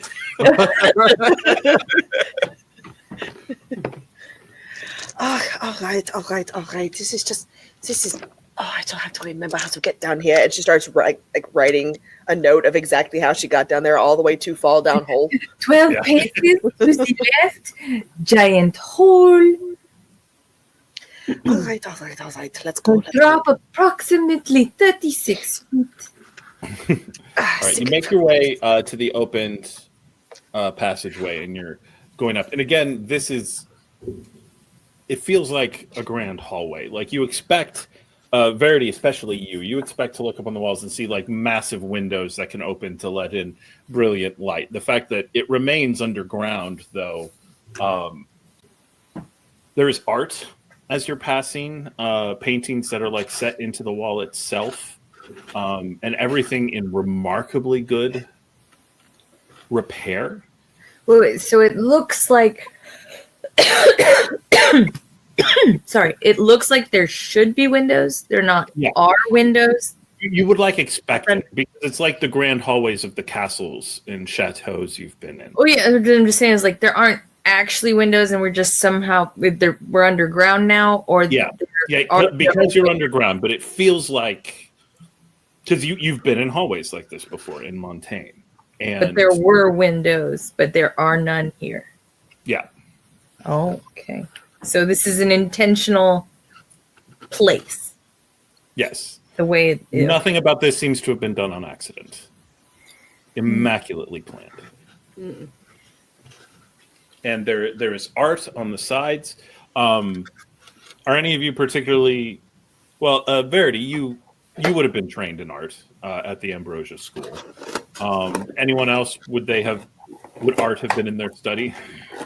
I probably would have been exposed to it as just a part of the well-rounding, but it's not exactly her thing. It's like, oh, it's very pretty. Demetrius would have a surprisingly strong, but more like in as far as artwork goes from his past job. So art is something that he would surprisingly be able to hold his own in a conversation of specialist. Alastriona, you basically would have had to have sought it out on your own, but there are places where you can experience artwork in Inishmore, so it's up to you whether she did or not. I feel like she was honed more into like carpentry with her family, like wouldn't have taken the time, especially when she started getting interested in like becoming a soldier. So probably not. So what you are able to see is that the art is actually part of the architecture. Like the panels where the art is, this is not they built the hall and then they hung the artwork. The art is a part of the wall. In a very interesting way. Like the panels that it is on are of a different material. So someone made a plan to set this in, and like you're not quite sure how you would get this art off the wall even if you wanted to do it. Very well set in. Nikaletta, it's art. Some of it looks good. You occasionally pass a piece that looks vaguely familiar, but none of it feels relevant to what you're doing, and so you're more iterating. Verity and Demetrius, this art's from everywhere. You can see signs of stuff that looks like it might be Vidachin. You can see signs of stuff that looks like it might be from Uzera. You see signs of stuff that looks like it might be from Vestin Manavinyar. You see stuff that could have been done in Montaigne. You even pass a few pieces that you would guess probably came from either the Highlands or from Inishmore. Art from all parts of Thea. And building, but never quite right either. Like the Montagnian, it's a Montagnian style, but lacking Montagnian opulence. Or like it holds a Vidachin style, but not the aggressive edge. Does it seem like it's from the same artist? No. You're guessing. You would be surprised if any of the art pieces you were passing was shared. just one person. Yeah. Because they're large works on the wall, so it's definitely multiple people involved. Mm-hmm. Are these like separate from the wall paintings, or are they murals on the wall? They're murals in the wall. They are the wall. Okay, cool. So like they're made of different medium. Like is it paint or is it mosaics or? Sometimes it's mosaic. the Vidachin stuff is predominantly mosaic. There's stuff that you would guess would be paint, but then you go up and touch it out of curiosity. Verity would touch paint if no one was there to tell her to stop, right? Mhm. And there's no texture of the paint, but you can see the brush strokes. It's like there's a glaze in the wall. So Yeah. they're sealed. Yeah.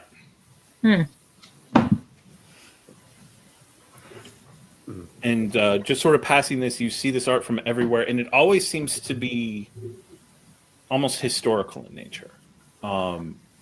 You would guess there's a story being told, but it's hard to because the art styles are so diverse. You're having difficulty as you're looking at it, putting together the idea of what the story is that is being told.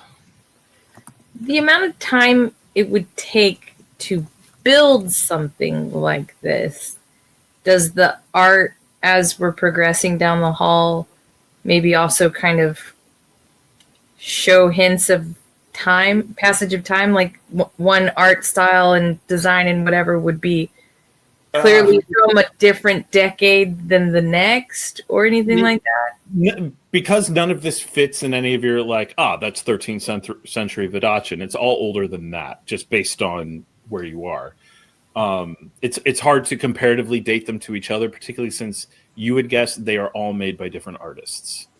It just makes it really hard to track a progression of time.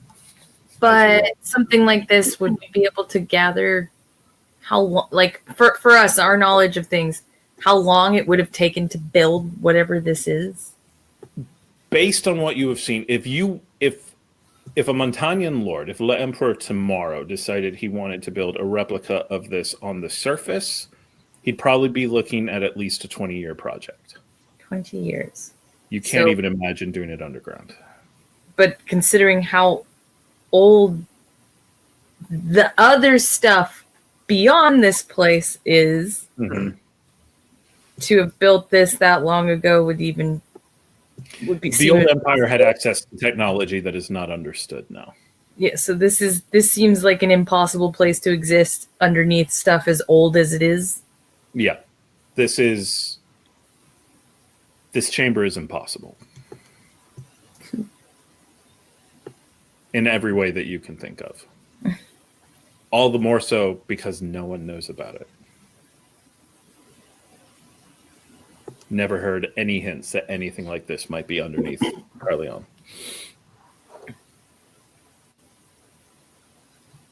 Moving along, you notice that the Grand Hall starts to narrow.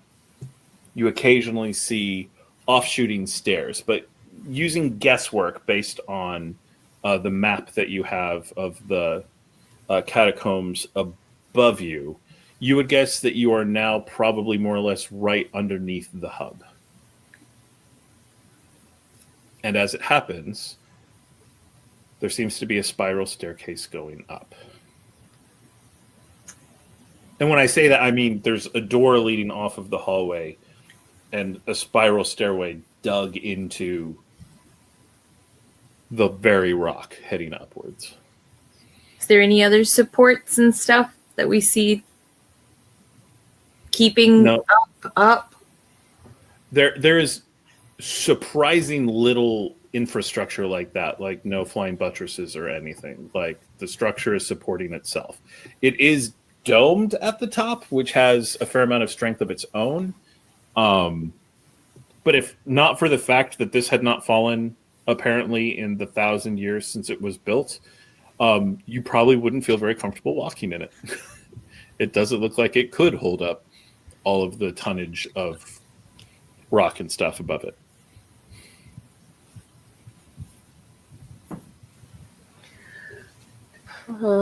Curiouser and curiouser.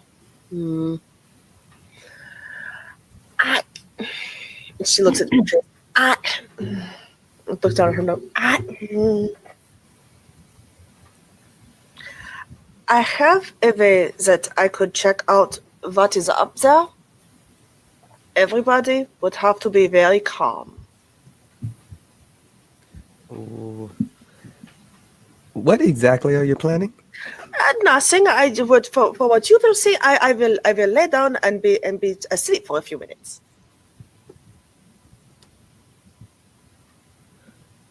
You know, whatever. Yes.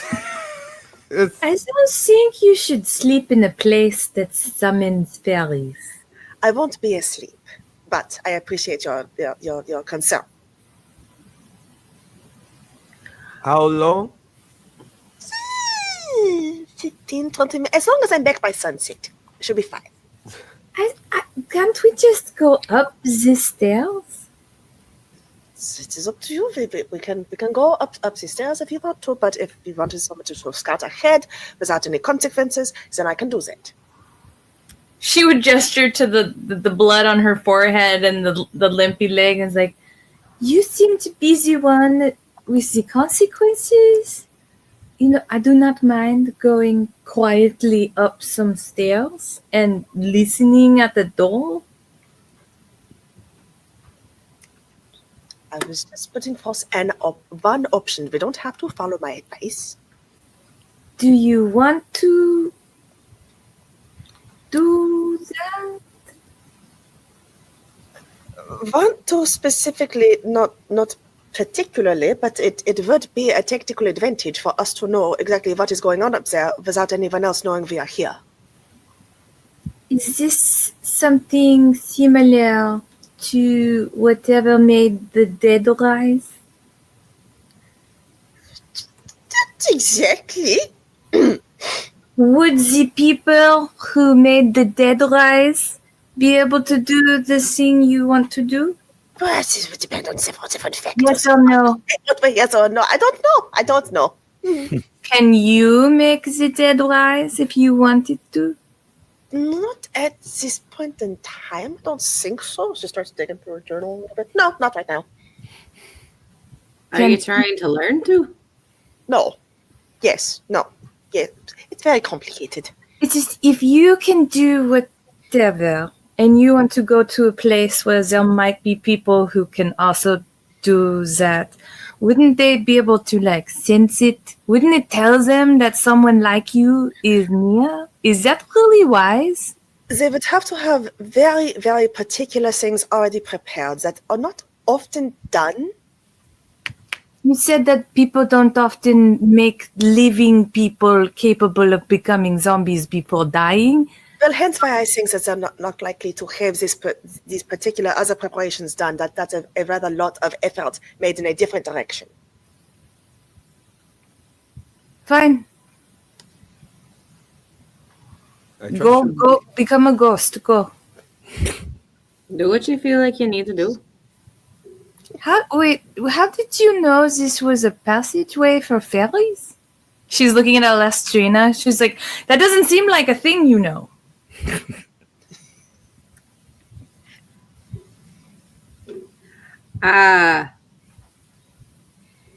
Bannon told me. You've met him? You could say that, yeah. Just had a conversation with him. Was this before we knew each other? Nah, it was while we were standing in that room. Ducked in my head. So you're talking to ghosts and you want to become a ghost. I don't like this place. I really would love to leave. All right. Your girlfriend sounds delightful now. Let's go. It's Would you describe the preparation of the tincture? Also, is it to be used during daytime or at night? It doesn't specify. So it's just before the next sunset or sunrise. Okay. Yep. Gotcha. So while y'all are talking about that, she's doing the best she can to kind of keep turned this way. She's like, this is going to buzz out everybody. I just know it is. And she has a rather large fold-outable, I guess, mortar and pestle of a sort. She has a human heart that she starts to grind up, as well as several of the herbs that she was chewing earlier. She cracks them in and just sits in there. Just don't spit in my mouth, and I don't care. And Verity's gonna go look down the other passages. They past just to be curious? Don't worry about it. It doesn't have to go on your mouse. It has to go on mine. And she gets a scoop of it and puts it on her tongue. Mm. And as she does this, have you done this before, Nikaletta, or has it all been theory to this point? It's all been theory to this point, so she would have been at least sitting down. Mm-hmm. The moment it touches her tongue, now it's not far to fall, no wounds involved, but passes out like someone flipped a switch or blew out a candle. Nikaletta, your essence rises up out of your body, and you look down on yourself and the party all gathered around you. Demetrius, kind of close in, like trying to make sure you're okay. Demetrius, she's still warm to the touch. Her pulse is very slow. Not gone, but very slow. And as you rise up, Nikaletta, you feel a breeze that was not there before you did this. Ooh. There's no sign as you look at your companions. Alastriona has her long braid. It is not blowing in any noticeable wind. So this is a spectral draft. And it's pulling almost like a tide towards the central chamber. Oh. But you are not so close to the chamber that you feel like if you took a step towards the chamber, like every step would have more momentum, the closer you got to it, the harder it would be to walk away from it. But from here, yes, like an undertow. The chamber we just left, or the spiral staircase that goes up? The central chamber. Like it's pulling you. But where you're at, you're able to go in any direction, including down into the ground or floating up. You are no longer, you have full freedom of movement in all 3 dimensions. Okay. No. Boot Verity on the nose before floating back upwards. I don't know if maybe she gets like a little chill or something. Verity, there's a moment where your nose feels a little bit cold. It's not warm down here anyway, but kind of unnaturally chills a bit. And Which way you go? float up the staircase. Okay, you head to the staircase and you float up. And here it is difficult. Every foot up you go, it's like there's a weight on you. No, weight's the wrong word. It's like you're being pulled back down. Oh, this is very odd. And you step, and suddenly you find yourself actually needing to step on the stairs.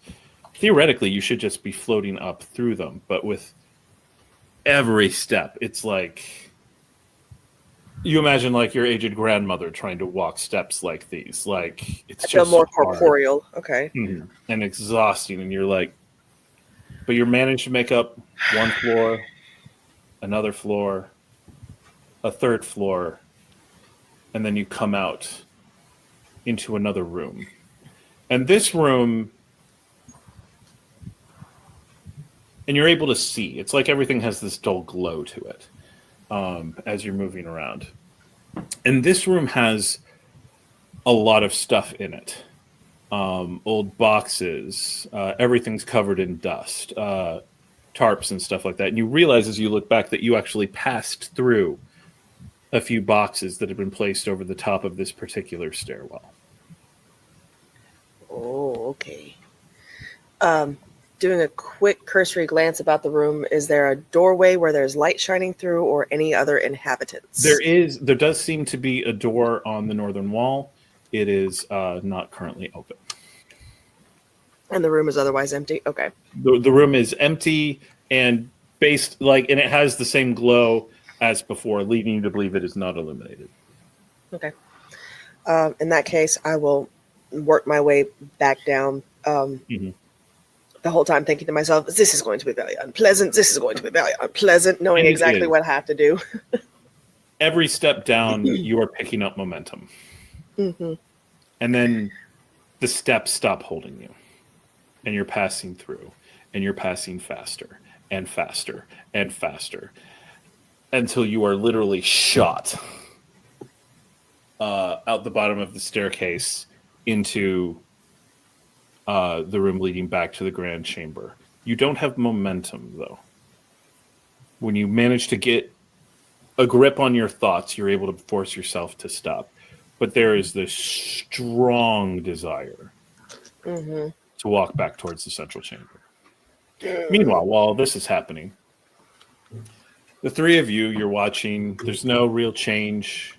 She is alive. She is breathing. But in order to tell she's breathing, you need to, like, pull a mirror or a dagger and put it in front of her mouth and nostrils to see the condensation of her breath. There's no visible motion of breathing. There is a pulse, but it's very soft to the point a couple times you feel like you've lost it, and then you just realize your fingers had drifted. How you doing with all this, Demetrius? Oh, he's a complete fidgety, wreck, deeply concerned for Nikaletta, and not hiding it well, just kind of like nervous twitch as he just kind of stares at Nikaletta's body, waiting for her to come back. Always constantly double checking the pulse.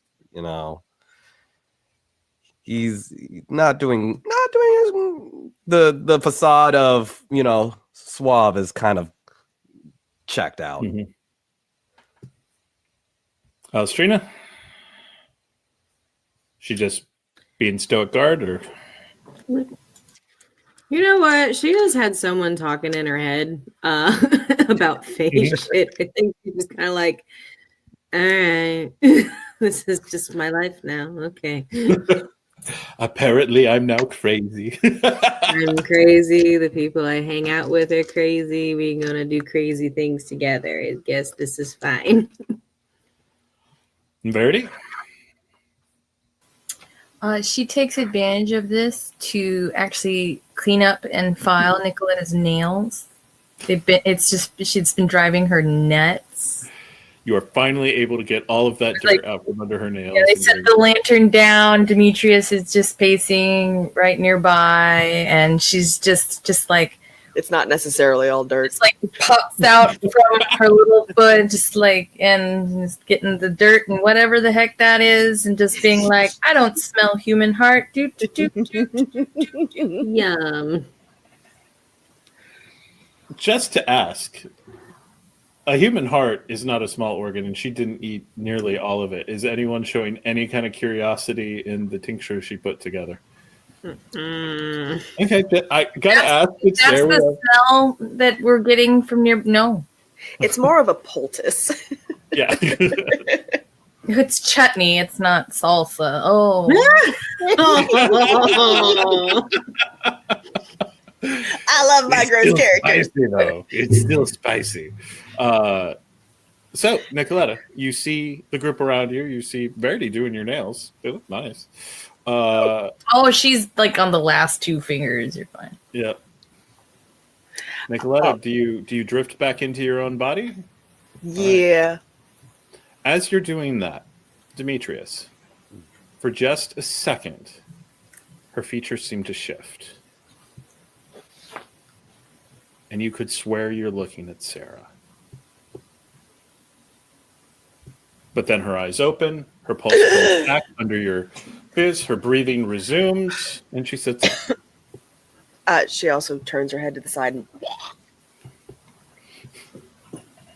Are you okay? Are you fine? And just kind of immediately like helping her up, and okay, do you need water? I mean, we can get you some water. And to get through that door at the top, there are boxes. Alastriona, you will have to push the door open, or you and Demetrius will have to push the door open. There's a blockage, but there's a chamber up there with several other things as we've already seen, and nobody that I can see, but there is a door. We will simply have to break our way through the first door to get to the second door. And there is a draft. A very strange draft.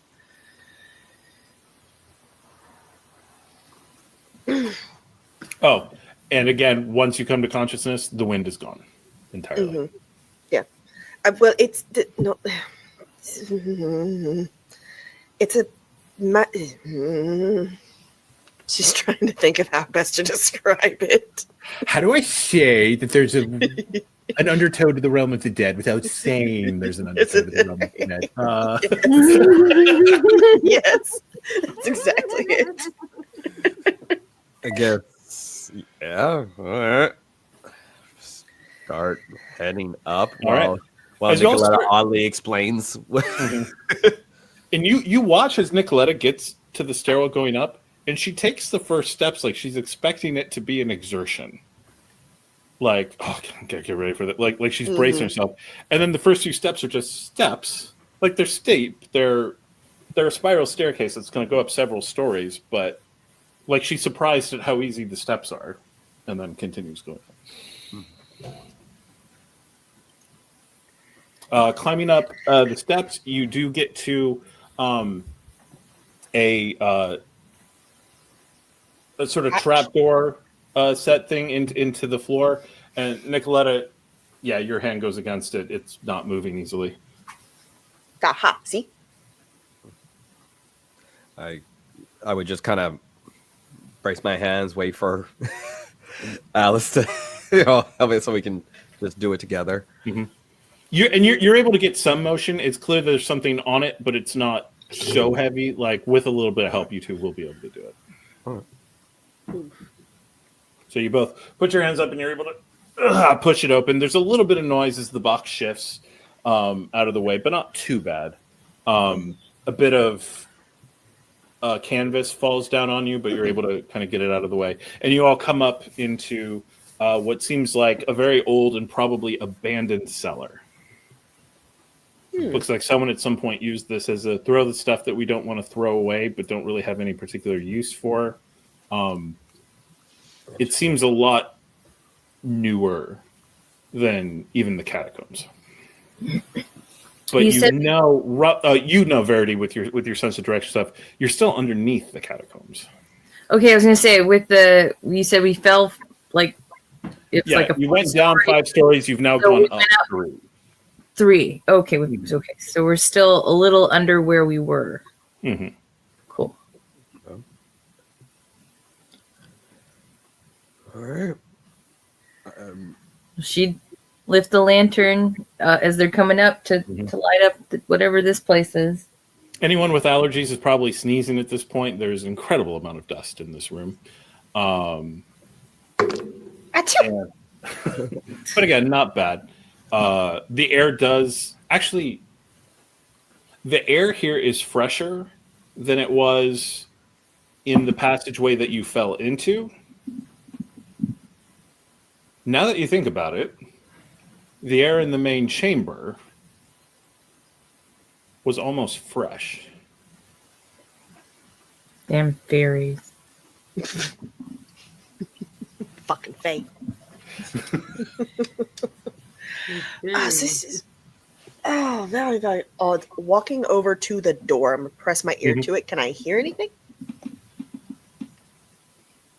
You can't hear voices or anything. You do get a sense of it leads into a space that is occupied, but you don't get the impression that there's anyone right on the opposite side of the door. But it's not total silence either. Okay. Well, walking back over to the rest of the party then. So, what are we wanting to do? It seems as the other side of that door is not likely to be another empty room. So, what are we doing? Guns blazing, pretending we're lost? What? I believe at this point, no one would believe that we are lost. And I don't really think I could get any more fake tears to come. I can't do it just all the time. I believe in your acting abilities. We could start a fire. That is true. I don't believe it's the best option. Was it? They would come to try and put out the fire, not expecting for people to beat them. The illusion of a fire. Not kill But then them. we are in a fire. Come back to life. This is very complicated. Wait, the illusion of a fire, though, it's just a small one just by the door. It doesn't have to light the whole place on fire. Just a spot to make some smoke. I didn't say let's set the whole building on fire. I said start a fire. There's a barrel over there. There's some canvas and net. Let's burn it. Do we know if anyone's Wave the smoke in the direction of somebody to come and be alarmed. Like I said, there seems to be likely some people on the other side of that door. It is difficult to say, so there's not much noise coming through. Get close to the door and. What's the notice? Okay. Notice. One for Flare. All right. Yeah. Well, I ain't hearing shit. Yeah, that's 1. He looks and it's not the door, it's just the wall. He wasn't even. Demetrius, you are confident that there's no one on the other side of that door. It's clear. He's just so sure. Alastriona is going to double check. What's the notice? I don't know if I believe the pretty man. Let me see. I believe it's perfectly clear. There's no one on the other side. I'm gonna love it if she listens and is like, there are 3 people less than a foot from the other side of that wall. They're laughing at you. No, as we actually, speak. I'm sorry, but I hope you fell. So we can both be like. I want her to pass so beautifully that he's like, there's 2 people fucking against that wall. How did you not? Demetrius has often told people that the bedroom he just left is in fact empty. They don't always believe it. I got 2. Completely empty. What do we got? I got 2. You also are. Positive. There's nothing on the other side of that. You know what? 4th time's the charm. Everyone. Bodyguard, yeah, we know. Just because I really don't trust Dan right now. I appreciate that if you don't trust him No rather than you matter. don't trust your bodyguards. She's gonna go listen as well. Yes. Wits No notice. one at the other side. What is it? This is Wits and notice. Wits and Notice. Verity goes to notice at the door. Doesn't hear anything either. I don't trust it. This is bad because this is not a good roll. Oh, hilarious.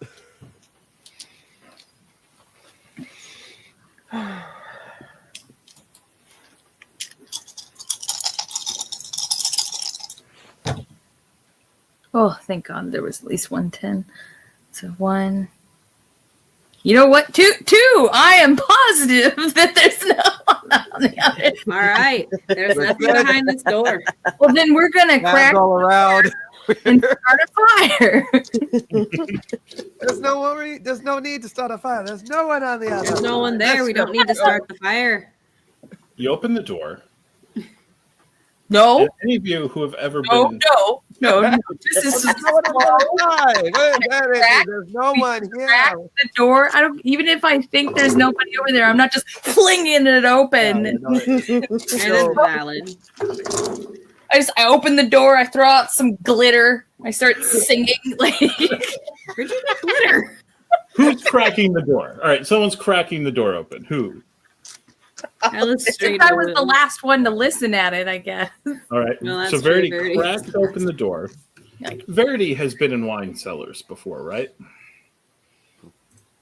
What are you trying to say? That Verity has been in a wine cellar before. Once or twice. The smell of a wine cellar comes through. Good wine? Hard to tell, but the oak that it is that it is in smells good enough. But It's when I not peek through the door, I see just a wine cellar. Absolutely nothing, because it's not illuminated and there's light in the room you're in. So Cool. Now I fling open the door and throw glitter. you walk in and you are in a wine cellar. You can see kegs in basically every direction. You're looking around a little bit, looking around some corners.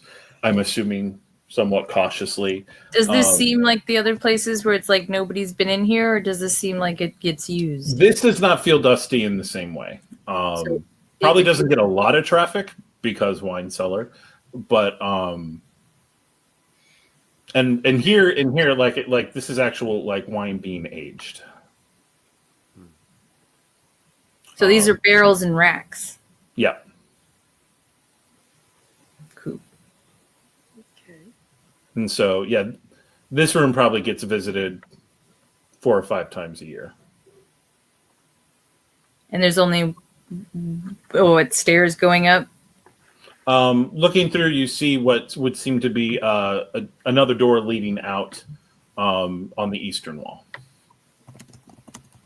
which with the ways you've gone and moved around, is keeping you roughly in the vicinity of that central hub on the map that you all have. Does there appear to be light beyond that door? You can't see from here. As you get closer, you look. There might be some light coming in from under. You get the impression that the room is not itself. The room on the other side is not itself illuminated, but it might be adjacent to one that is. And any noise of voices or footsteps? No. Well, again, it's not silence. Like there's chemical processes going on in the barrels, and so it's not utterly silent in here. Oh, I know that noise. Oh. And like there's stomachs around you that are hungry.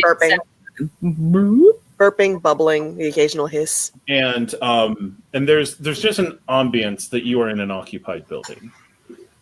But you don't hear voices, you don't hear steps.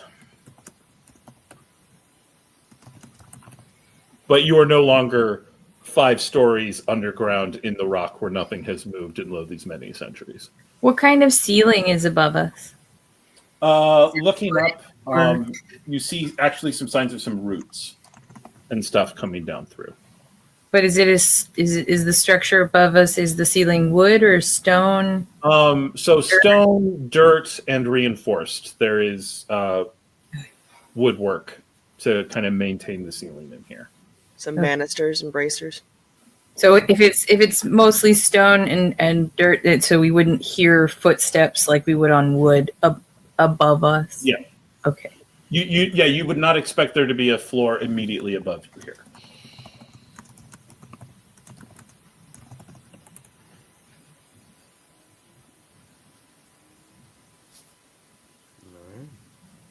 Guess slowly do the same thing. If we don't hear anyone, go through the door.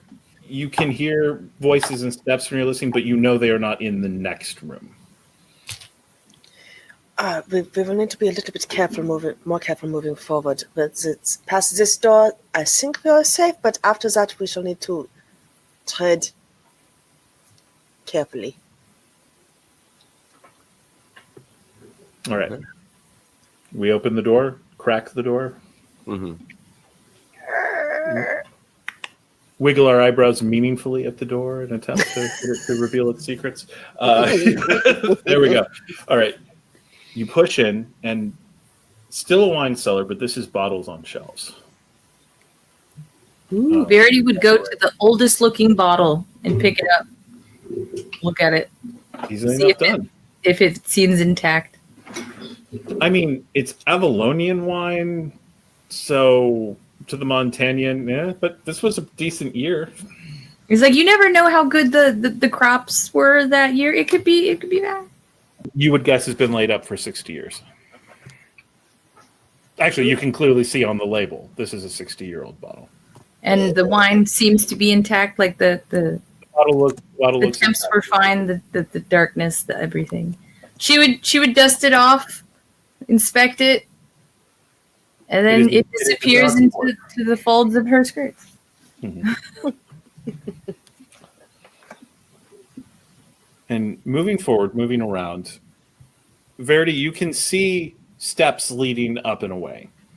And they're continuing eastward. And looks like you would guess this is kind of some extensive digging that was done. Some lord wanted a wine cellar, and so they did some excavation.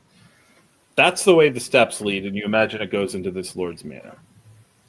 That wall that you're looking over, though, leads directly back in the direction of the catacombs and seems oddly bricked.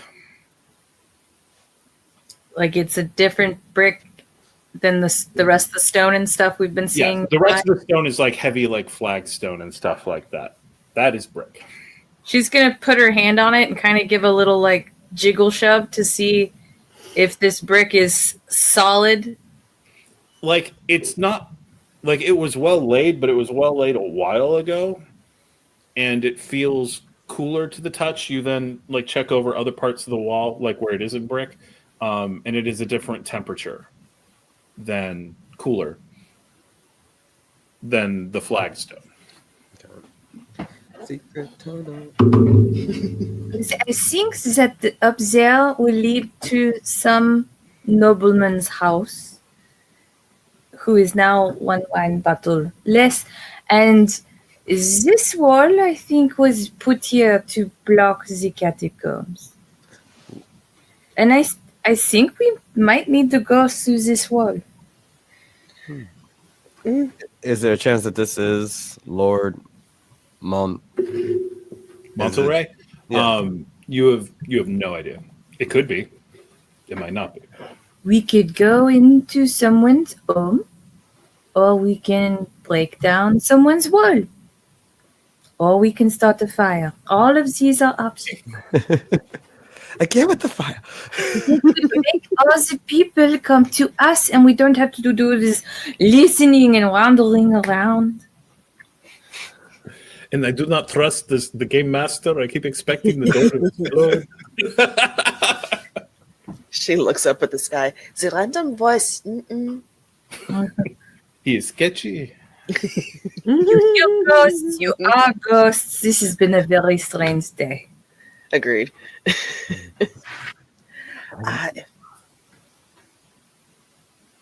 So there's a possibility we are already at the place, or if we go through this wall, we'll be back in the catacombs, and hopefully we can look at our.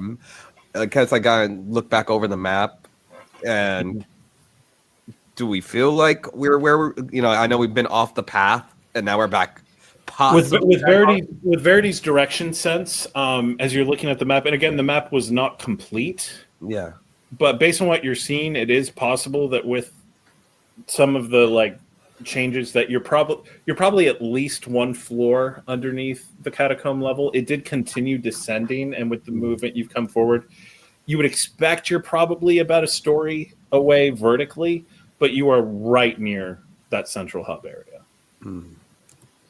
So highly likely that it may not be the Lord's Manor, but if we go through, we'll probably be in the neighborhood. Or we go through or we make a lot of noise at going through this wall. I cannot help with that. I mean, I suppose I could. Does it look like there's a switch, kind of fill around for a secret tunnel, little bookshelves? We're just ripping books off shelves. Well, so you're kind of looking around, and it's tough with the light that you have available, but as you think about it, that is a very odd place for there to be a torch sconce.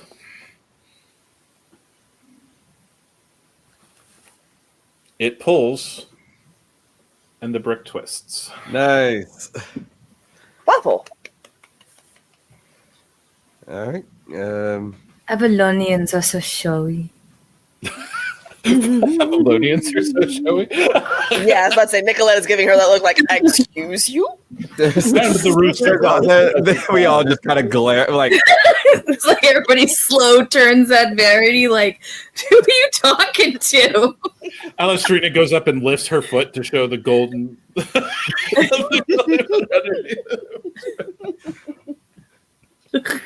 No, actually, in a show, like she would just like lift in Princess Carrier. Yeah, Princess Carrie. Oh, here we go. like so showy, honey. All right. Down the rabbit hole. You're able to walk through, and again, this does again feel like the catacombs.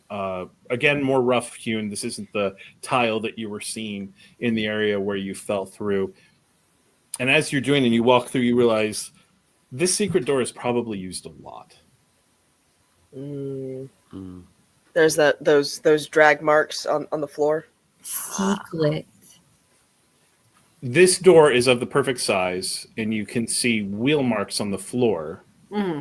Like for a wheelbarrow, but perfectly sized to carry kegs from the room they were in into the catacombs. It's clear the kegs go through here fairly regularly. Okay. So this is how the men of culture were being supplied. Seems to be reasonable conclusion anyway. These kegs go that way. Someone comes in, takes them that way. See the tracks? So Verity's gonna be like standing there going, so okay. Then that would mean that this is the pimp's house. This but certainly means that whoever it is that has been using this has been consuming a lot of wine, and that is concerning on a number of levels. If it's just getting drunk and having a Wunderbasen, that is very fine and merry, but I don't think that's what is happening. Is my orb doing anything?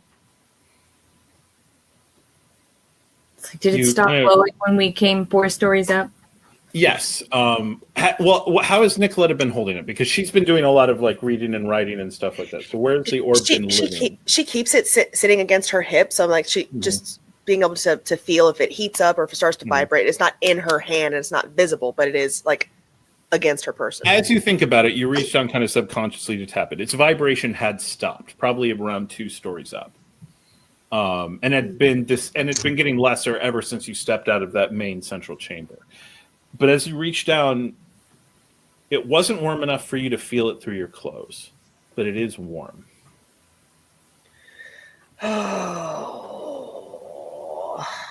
This place is very confusing. Nothing makes any sense. She just starts going off in eyes in her. And all of you at this point would start to hear feet coming down the stairs through the door that goes further into the mansion or wherever you are. Alrighty. Is there another sconce on the other side of this? No, it's on the other side. It's just a switch.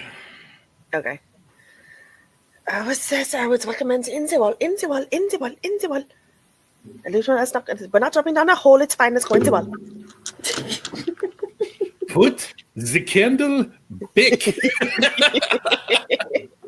Yes. Nikaletta finds all the crevices for us to go hide in. So Demetrius looks like he's ready to just kind of meet whoever's coming through here. Are folks going and hiding, or are folks squaring up for a fight? Where are we at? Now, just so we're back in the catacombs, but we're like at the. We're standing in a sideways doorway.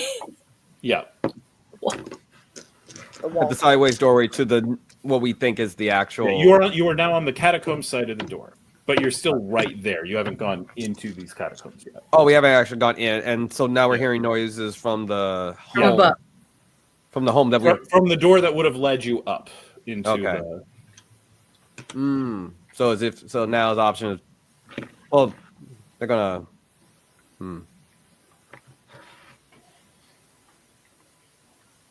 At this point, like if we run in to the catacombs, they're just gonna follow us,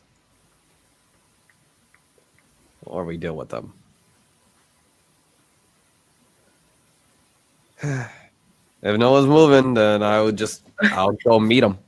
Yeah, Verity would be like, If we, you know what? And she'll blow out the lantern, and then go and the sconce light as well, so it becomes pitch black in that room.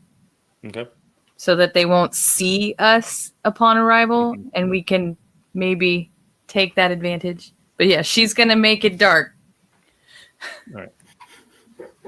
Are folks readying themselves for combat in general? Mm-hmm. Loading the flint pistol. She's like, hold on. Flint pistol!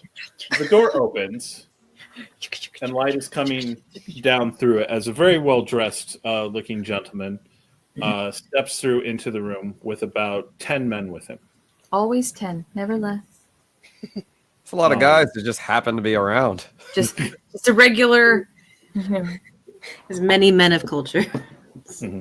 Oh, do they look like men of culture? And there's a conversation going on that you can hear as he starts getting close to the door.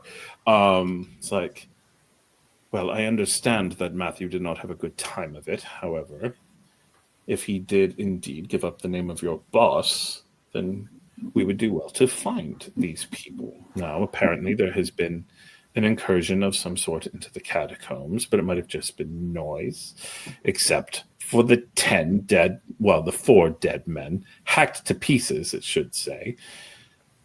And the others will wake up soon, and then we'll get to see what they said. But in the the door opens, and he looks around. Did you remember to change the torch? Yes, sir, of course. And all of these are very Avalonian accents. Well, there's a bit of a draft. I don't suppose you remembered to close the door after you came in, did you? I always remember to close the door. Light your torch, please. Okay, so do I have a line of sight? You do. They are clearly they've got the light behind them, so they are fully visible to you. Okay. We're all just in the darkness. Mm-hmm. So, all right. It's about to set. Who's the one that biggest guy in the room? You've got the biggest guy in the room is one of the guards that are walking around, but there's the man who's giving orders, who's kind of well dressed and in front of all of them. Okay, yeah, the guy in charge. The one who's about to light a torch, I shoot him. You shoot the guy going to light the torch. Okay. Yeah. Easily enough done. You have the strange view. You pull it, bam, and he goes down.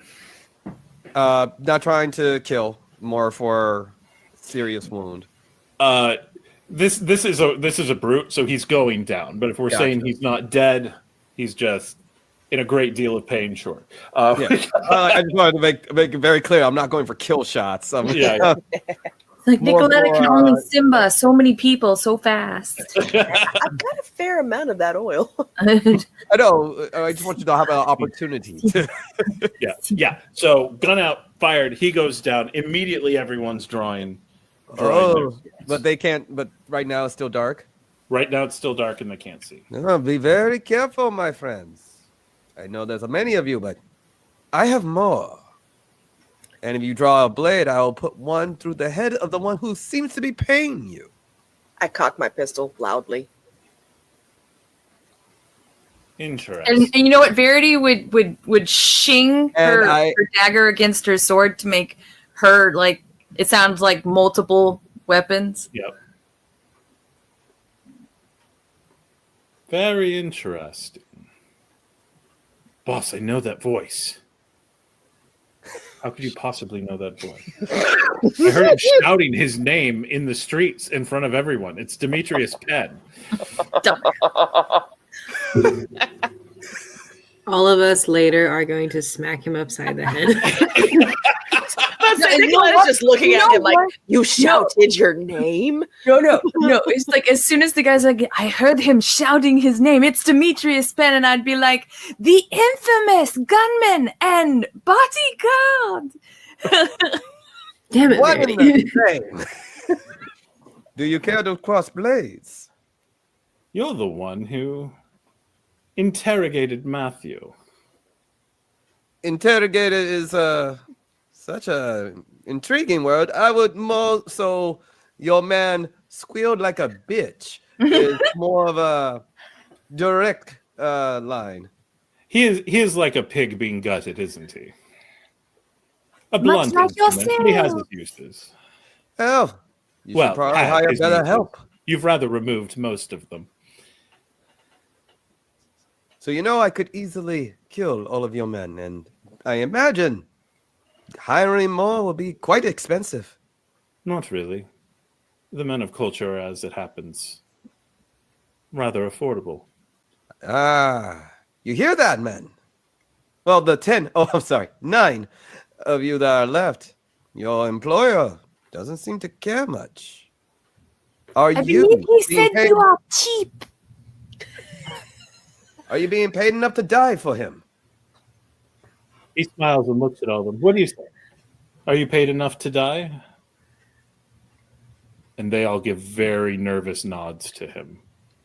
Oh, They are terrified they're scared of him. Oh, and that's not looking good. down at the one who got shot. Meanwhile, Verity's been pouring the whatever oil was left in that lantern onto the net nearby. Okay. Just letting you know, that's what she's doing in the dark. Okay. Fair. She's soaking a net in oil. Anyone else doing any shenanigans over on the side? Just getting the pistol ready again for another shot. Tell me, Demetrius Penn, who hired you? You are Tell you not what. a freelancer, as it happens. Tell you what. I'll be happily answer your question after we cross blades. He's like He a, draws his sword, and Verity. oh god. You recognize a duelist pose. Oh dear. Oh yeah, I figured that this must be the asshole who ran away. Oh no. You've never seen this guy before. Oh. But he holds himself like a duelist. You would guess Aldana school. What- Typically taught in Castile.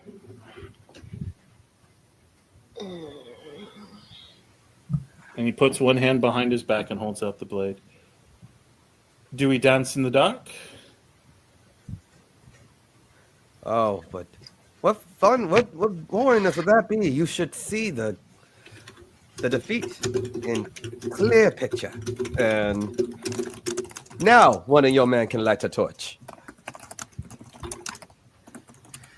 One of the men picks up the torch from the guy who's sobbing on the ground and strikes it. And when he strikes it, that's when she's going to lob that net towards them, soaked in oil. She The waits orb for has a gone- flame. The orb has gone red hot almost instantly as that net catches fire. Duelist. You And he always think a straight fight is coming. and Like, he the idea is to catch more than one with that net, but yeah. So you've lit the net on fire. The fire is spreading because the netting is all over the room. Sword fight and fire, yes! And he jumps forward. The guards are all out. We are now in combat. Demetrius, you are currently in a duel. Oh crap! Demetrius, you are not a duelist. I am not. And yet. So, approaches. don't lunge first. I am going to disarm him with my pistol. I am going to shoot the hand that is holding. You've already his fired weapon. your pistol. It takes 4 raises to reload. Takes 4 raises to reload. In that case, I'll shoot him. All right. I'm going to dip the end of my pistol in the tears of the prophet first, though. Interesting. Okay. Call that 2 doses because it's not the most efficient way of doing this, but yeah. Fair. Then then I will just, with my blade, kind of wait for him to commit. Mm-hmm. Alastriona, what's your move?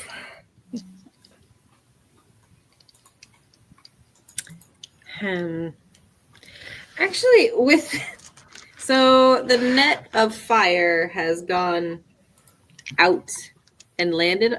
Has it landed on a bunch of people, or is it like on? It has been ignited. It has not been thrown yet. No. She threw it at the gentleman. Oh, you threw it at with the torch. The flame. So it got caught by his flame. So it's on them. We are still going to need a finesse aim from you to see how that works. Yeah, see how many it lands on. That's fair. Yeah. Because my thought is to have both my swords, but I want to set them on fire by like brushing them against the net that she's like thrown out there, so the fire oil kind of. Yeah, so then I got fire swords. So this is going to be either brawn or finesse plus weaponry. If you get more raises than her, you will be able to move to do that before she throws them up. If she gets more raises than you, then the net will be out of your reach before you get a chance. 3. And Nikaletta, you're shooting. You are shooting the guy, so that's finesse and aim. 3 from Verity. I got 4. 4 for Alastriona. Trace. 3 for. All right. Like with dueling, we are going to go in order of raises on down because we have both a duelist and a brute squad in play. The brutes will wait till last. And that was just my roll to throw a net. Yeah. And that'll control what you're doing this round, and then you'll be able to pull a sword and do. So on 5, with 5 raises, he goes first. Of course he does. And he is going to take a slash at Demetrius. Demetrius, you take 4 minor wounds. Ouch.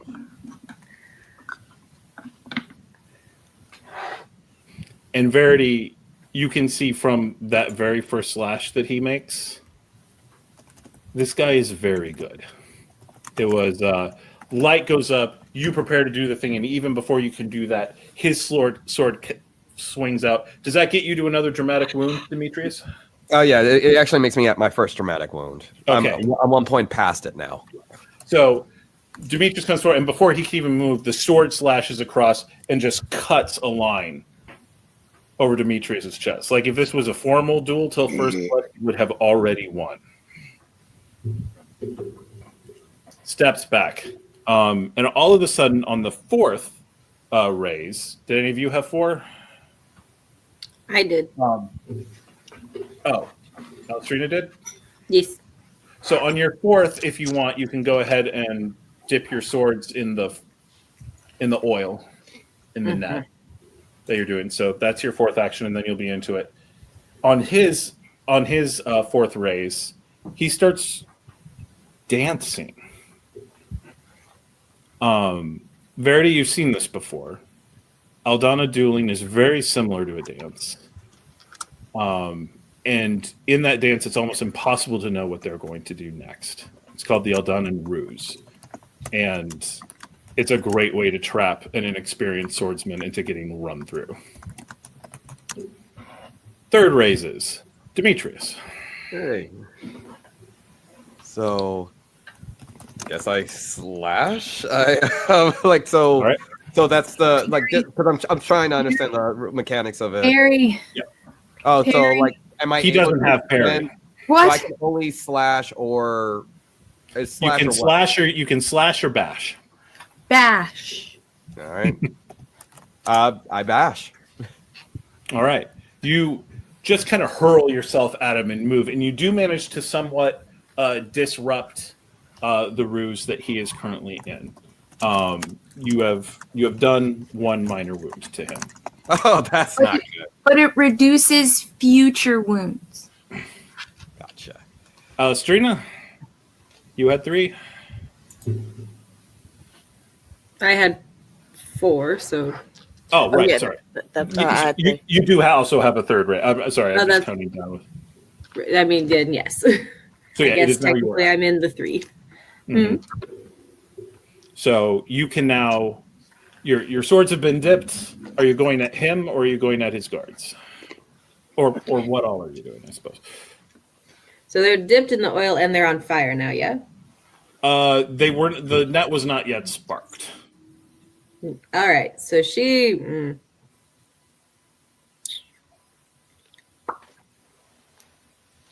The net is not yet lit. So it's dipped in the oil. We're waiting on that. She's going to just take one of her swords and try and slash at least one of the guys while she's waiting to get to light them. Yeah. You're able to kind of move around, and he is focused on Demetrius right now. And so you're able to go in and drop one of his brute squad pretty quickly. Verity. Were you at 3 or 2? I can't remember. 3. 3. You are now able to throw the net. Oh, okay. I mean, she doesn't throw it until that guy tries to light the torch when he was told to. So yeah, the torch got lit. The torch was the beginning, and So so it's like he lights the torch, and the moment he lights it, she throws the net. Mm-hmm. Your net catches 3 of the brute squad within it. That's going to be all of your raises, but you managed to take down 3. All 3 of them are on fire. Burn. Yeah, three of them are on fire. Smells awful in here immediately. And Nikaletta, did you have 3 or did you have 2? So on 3, I had 3. You are able to fire. And he staggers back. He has taken a dramatic wound. The shot's in his shoulder, and Ooh, that one like a hat. It rather did, yes. It is now his turn. He slashed last turn, so he can't do it now. His dancing is doing something, Demetrius. You aren't sure what. He's still dancing even though he was just shot? Yep. And it doesn't surprise you. You could pull that too. You could take a bullet and stay in your forms. It does mean he's good. This is not one of those guys who like took a couple of classes at a dueling school. This is a full-on duelist. Now we're to the second raises. Demetrius. All right. So I still only have between bash and slash. Yeah. Yeah, because you can't use the same one twice in a row. I guess. Yes, and as of now, things are on fire. and now things are on fire. And now things are on fire. People, the room. See, this is where dueling is hard because I was like, I want to throw my knife at him, but I guess I can't do that right now. I mean, you can. It will do 1 minor wound. It will do 1 minor wound. Yeah. Whereas slash can potentially do more than that. Yeah. You got to do slash. All right. You come in for the slash, and he does this weird pirouette maneuver you've never seen. You do the damage from the slash. Okay. He takes the 3 minors, but he comes around and you take another 4 minor wounds. But it's only 3 now. Yeah, reduced to 3 because of your last bash. You ever seen that episode of Firefly? Oh, yeah. With Shindig? I'm feeling like... Yeah. You are Malcolm Reynolds in that episode. Man, if I have my gun... I'm coming. I'll help in a second. Just don't die. Where are you at, No by problem. the way? Where are you at on your wound? I am 1 away from a second minor wound. Okay. Which is why I told you to do bash, as I was trying. I was like, one less. One less. Okay, Alastriona, you taking down another one of the guys? Yeah, with fire swords. And now she has fire. Oh yeah, your swords are now on fire. Set it on fire. It's fire swords. Describe how with these fire swords she's taking down this next brute. She wants to be kind of flashy with it a little, but she's trying to put a little showmanship into it. So she's going to be like kind of twirling them around to intimidate before, like just act kind of almost like she's a fan coming at him, and like the twirl is what. So you're doing the slices them. Yeah. He like sees you coming and like tries to get a poke in, and you just so easily just knock the sword away and easily double cut, and down he goes.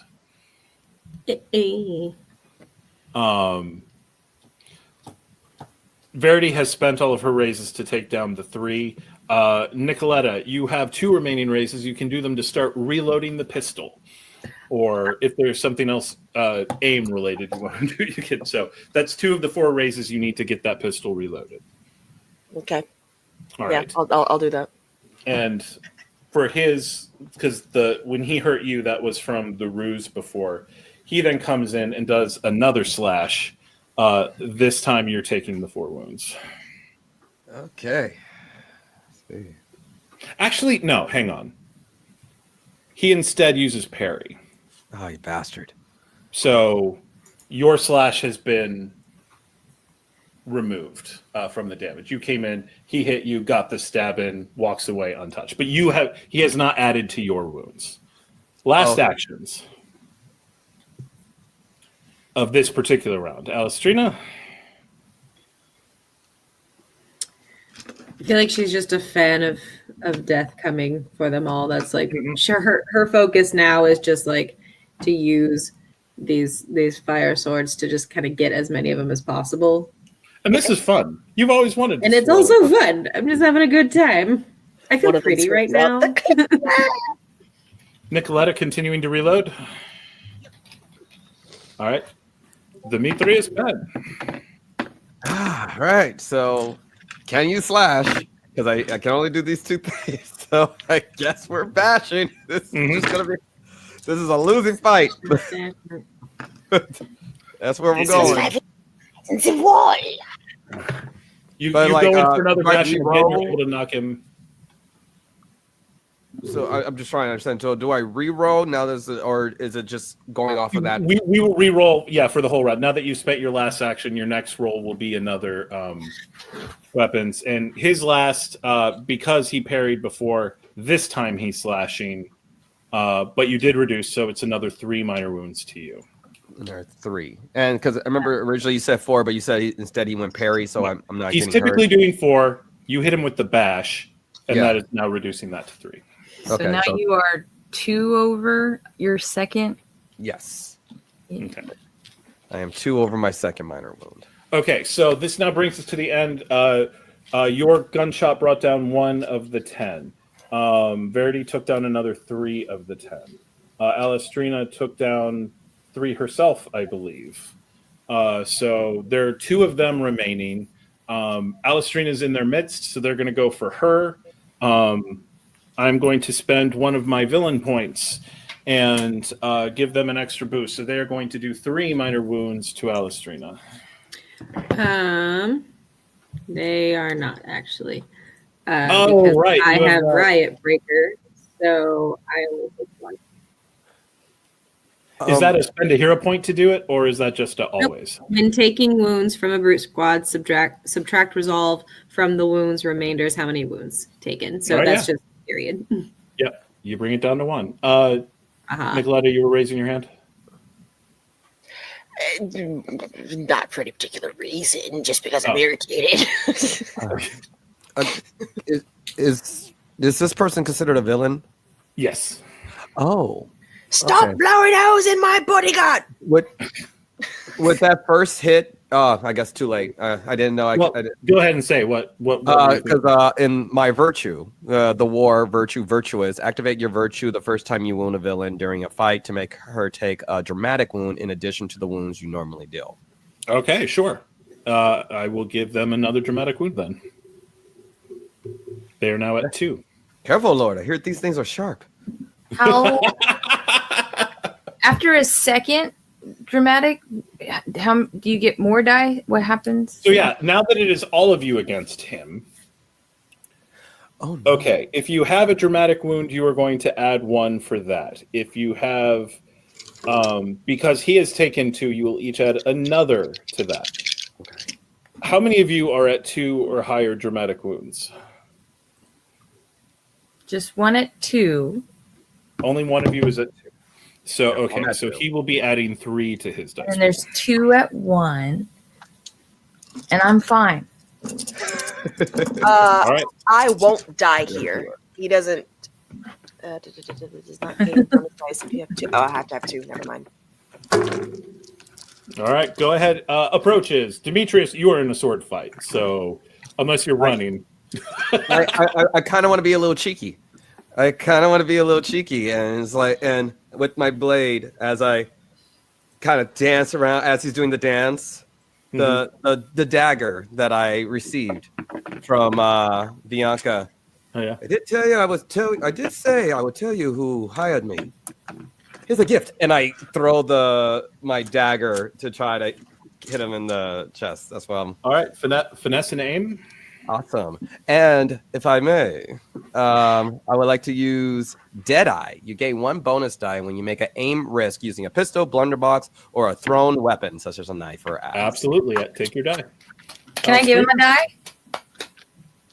Can I give him a dice for that? Can I give him a hero point? You can give him 3 if you want to spend the hero point.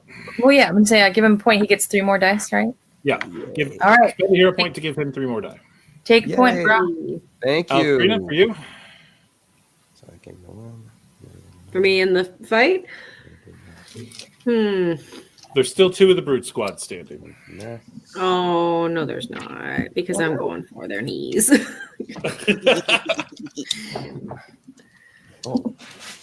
Just All right. So if you're continuing to fight them, take your brawn and weaponry or brawl or whatever you're using, and don't forget that you are going to be adding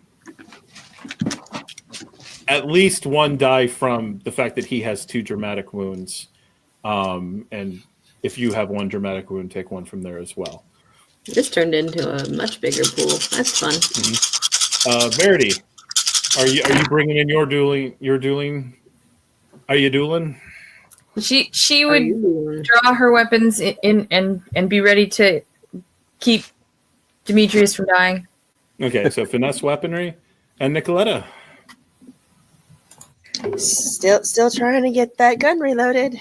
All right, finesse and aim. Roll it out. This is the most dice I've ever had to roll. Oh my god, this is going to be so bad. Oh, 1 second. I'm sorry. Before you do your calculations, I'm spending another villain point. He starts muttering. Oh, god damn it. This is And upsetting. this weird mist starts coming out of many of the bottles that are in the room. And rising. We are raising your threshold for raises to 15. However, if you roll a 10, that remains a raise because you rolled a 10. Damn you, Dan. So lucky for me, this is a really good pool.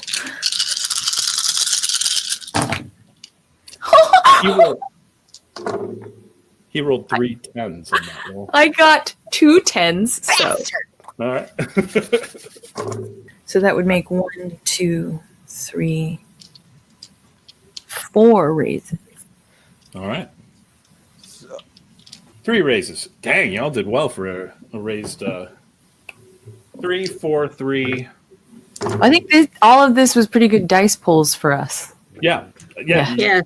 You're all, We were all getting to the dice pool that's actually useful. like I get to do the thing I do even well. Nikaletta is good in a fight. She's just not as good as you all, and so she's like, I'm super good. I'm decent. Yeah, all heroes is what I'm saying.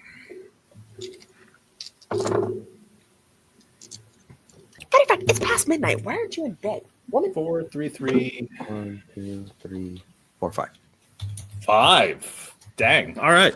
I had a lot of dice. You know, finesse is 4, aim is 3. It's the first time I've done this combo, so that's flair. I'm hurt. I get another one. He's hurt. I get another one, and Verity gave me 3. Yeah. And Go it's, ahead and and, my dead eye, which gave me another one. All right. Your dagger flies from your hand. This is going to spend all of your raises. Oh yeah. But the dagger goes in,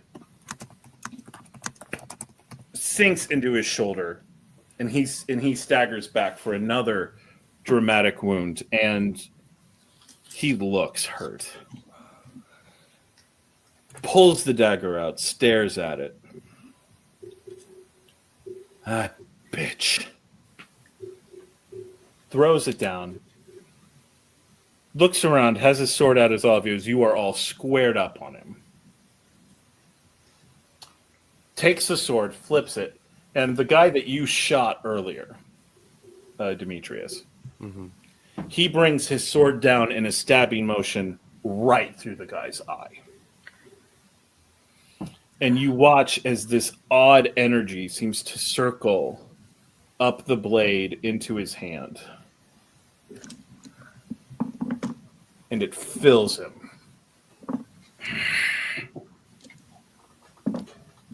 I will see you all again. And he vanishes. Pussy!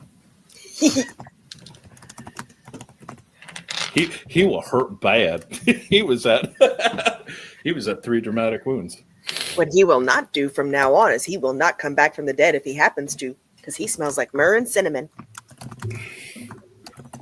It wasn't intentional, but that fight actually played out almost exactly like Shindig and Firefly. Mm-hmm. Pretty close. Throws the blade. Yeah. And meanwhile, this weird fog is still all around you. This strange energy is all around you. But all of a sudden, it's like the fog goes inert and just goes down. The heat coming from the orb fades. There's still not entirely. There's still that small warmth that it had when you first walked in the room, but the hot heat is gone. There are 2 remaining members of the Brute Squad, but they just watched their boss execute one of their guys, and they're staring, and while they weren't going to stop fighting while he was there and watching them, now that he's pissed off, they drop their weapons and just stand back, plainly terrified. And with that, we are going to bring this episode to a close. Thank you so much to Basics of the Game for hosting us. Thank you so much to my players. Thank you to Katie for producing. And until next time, keep telling good stories.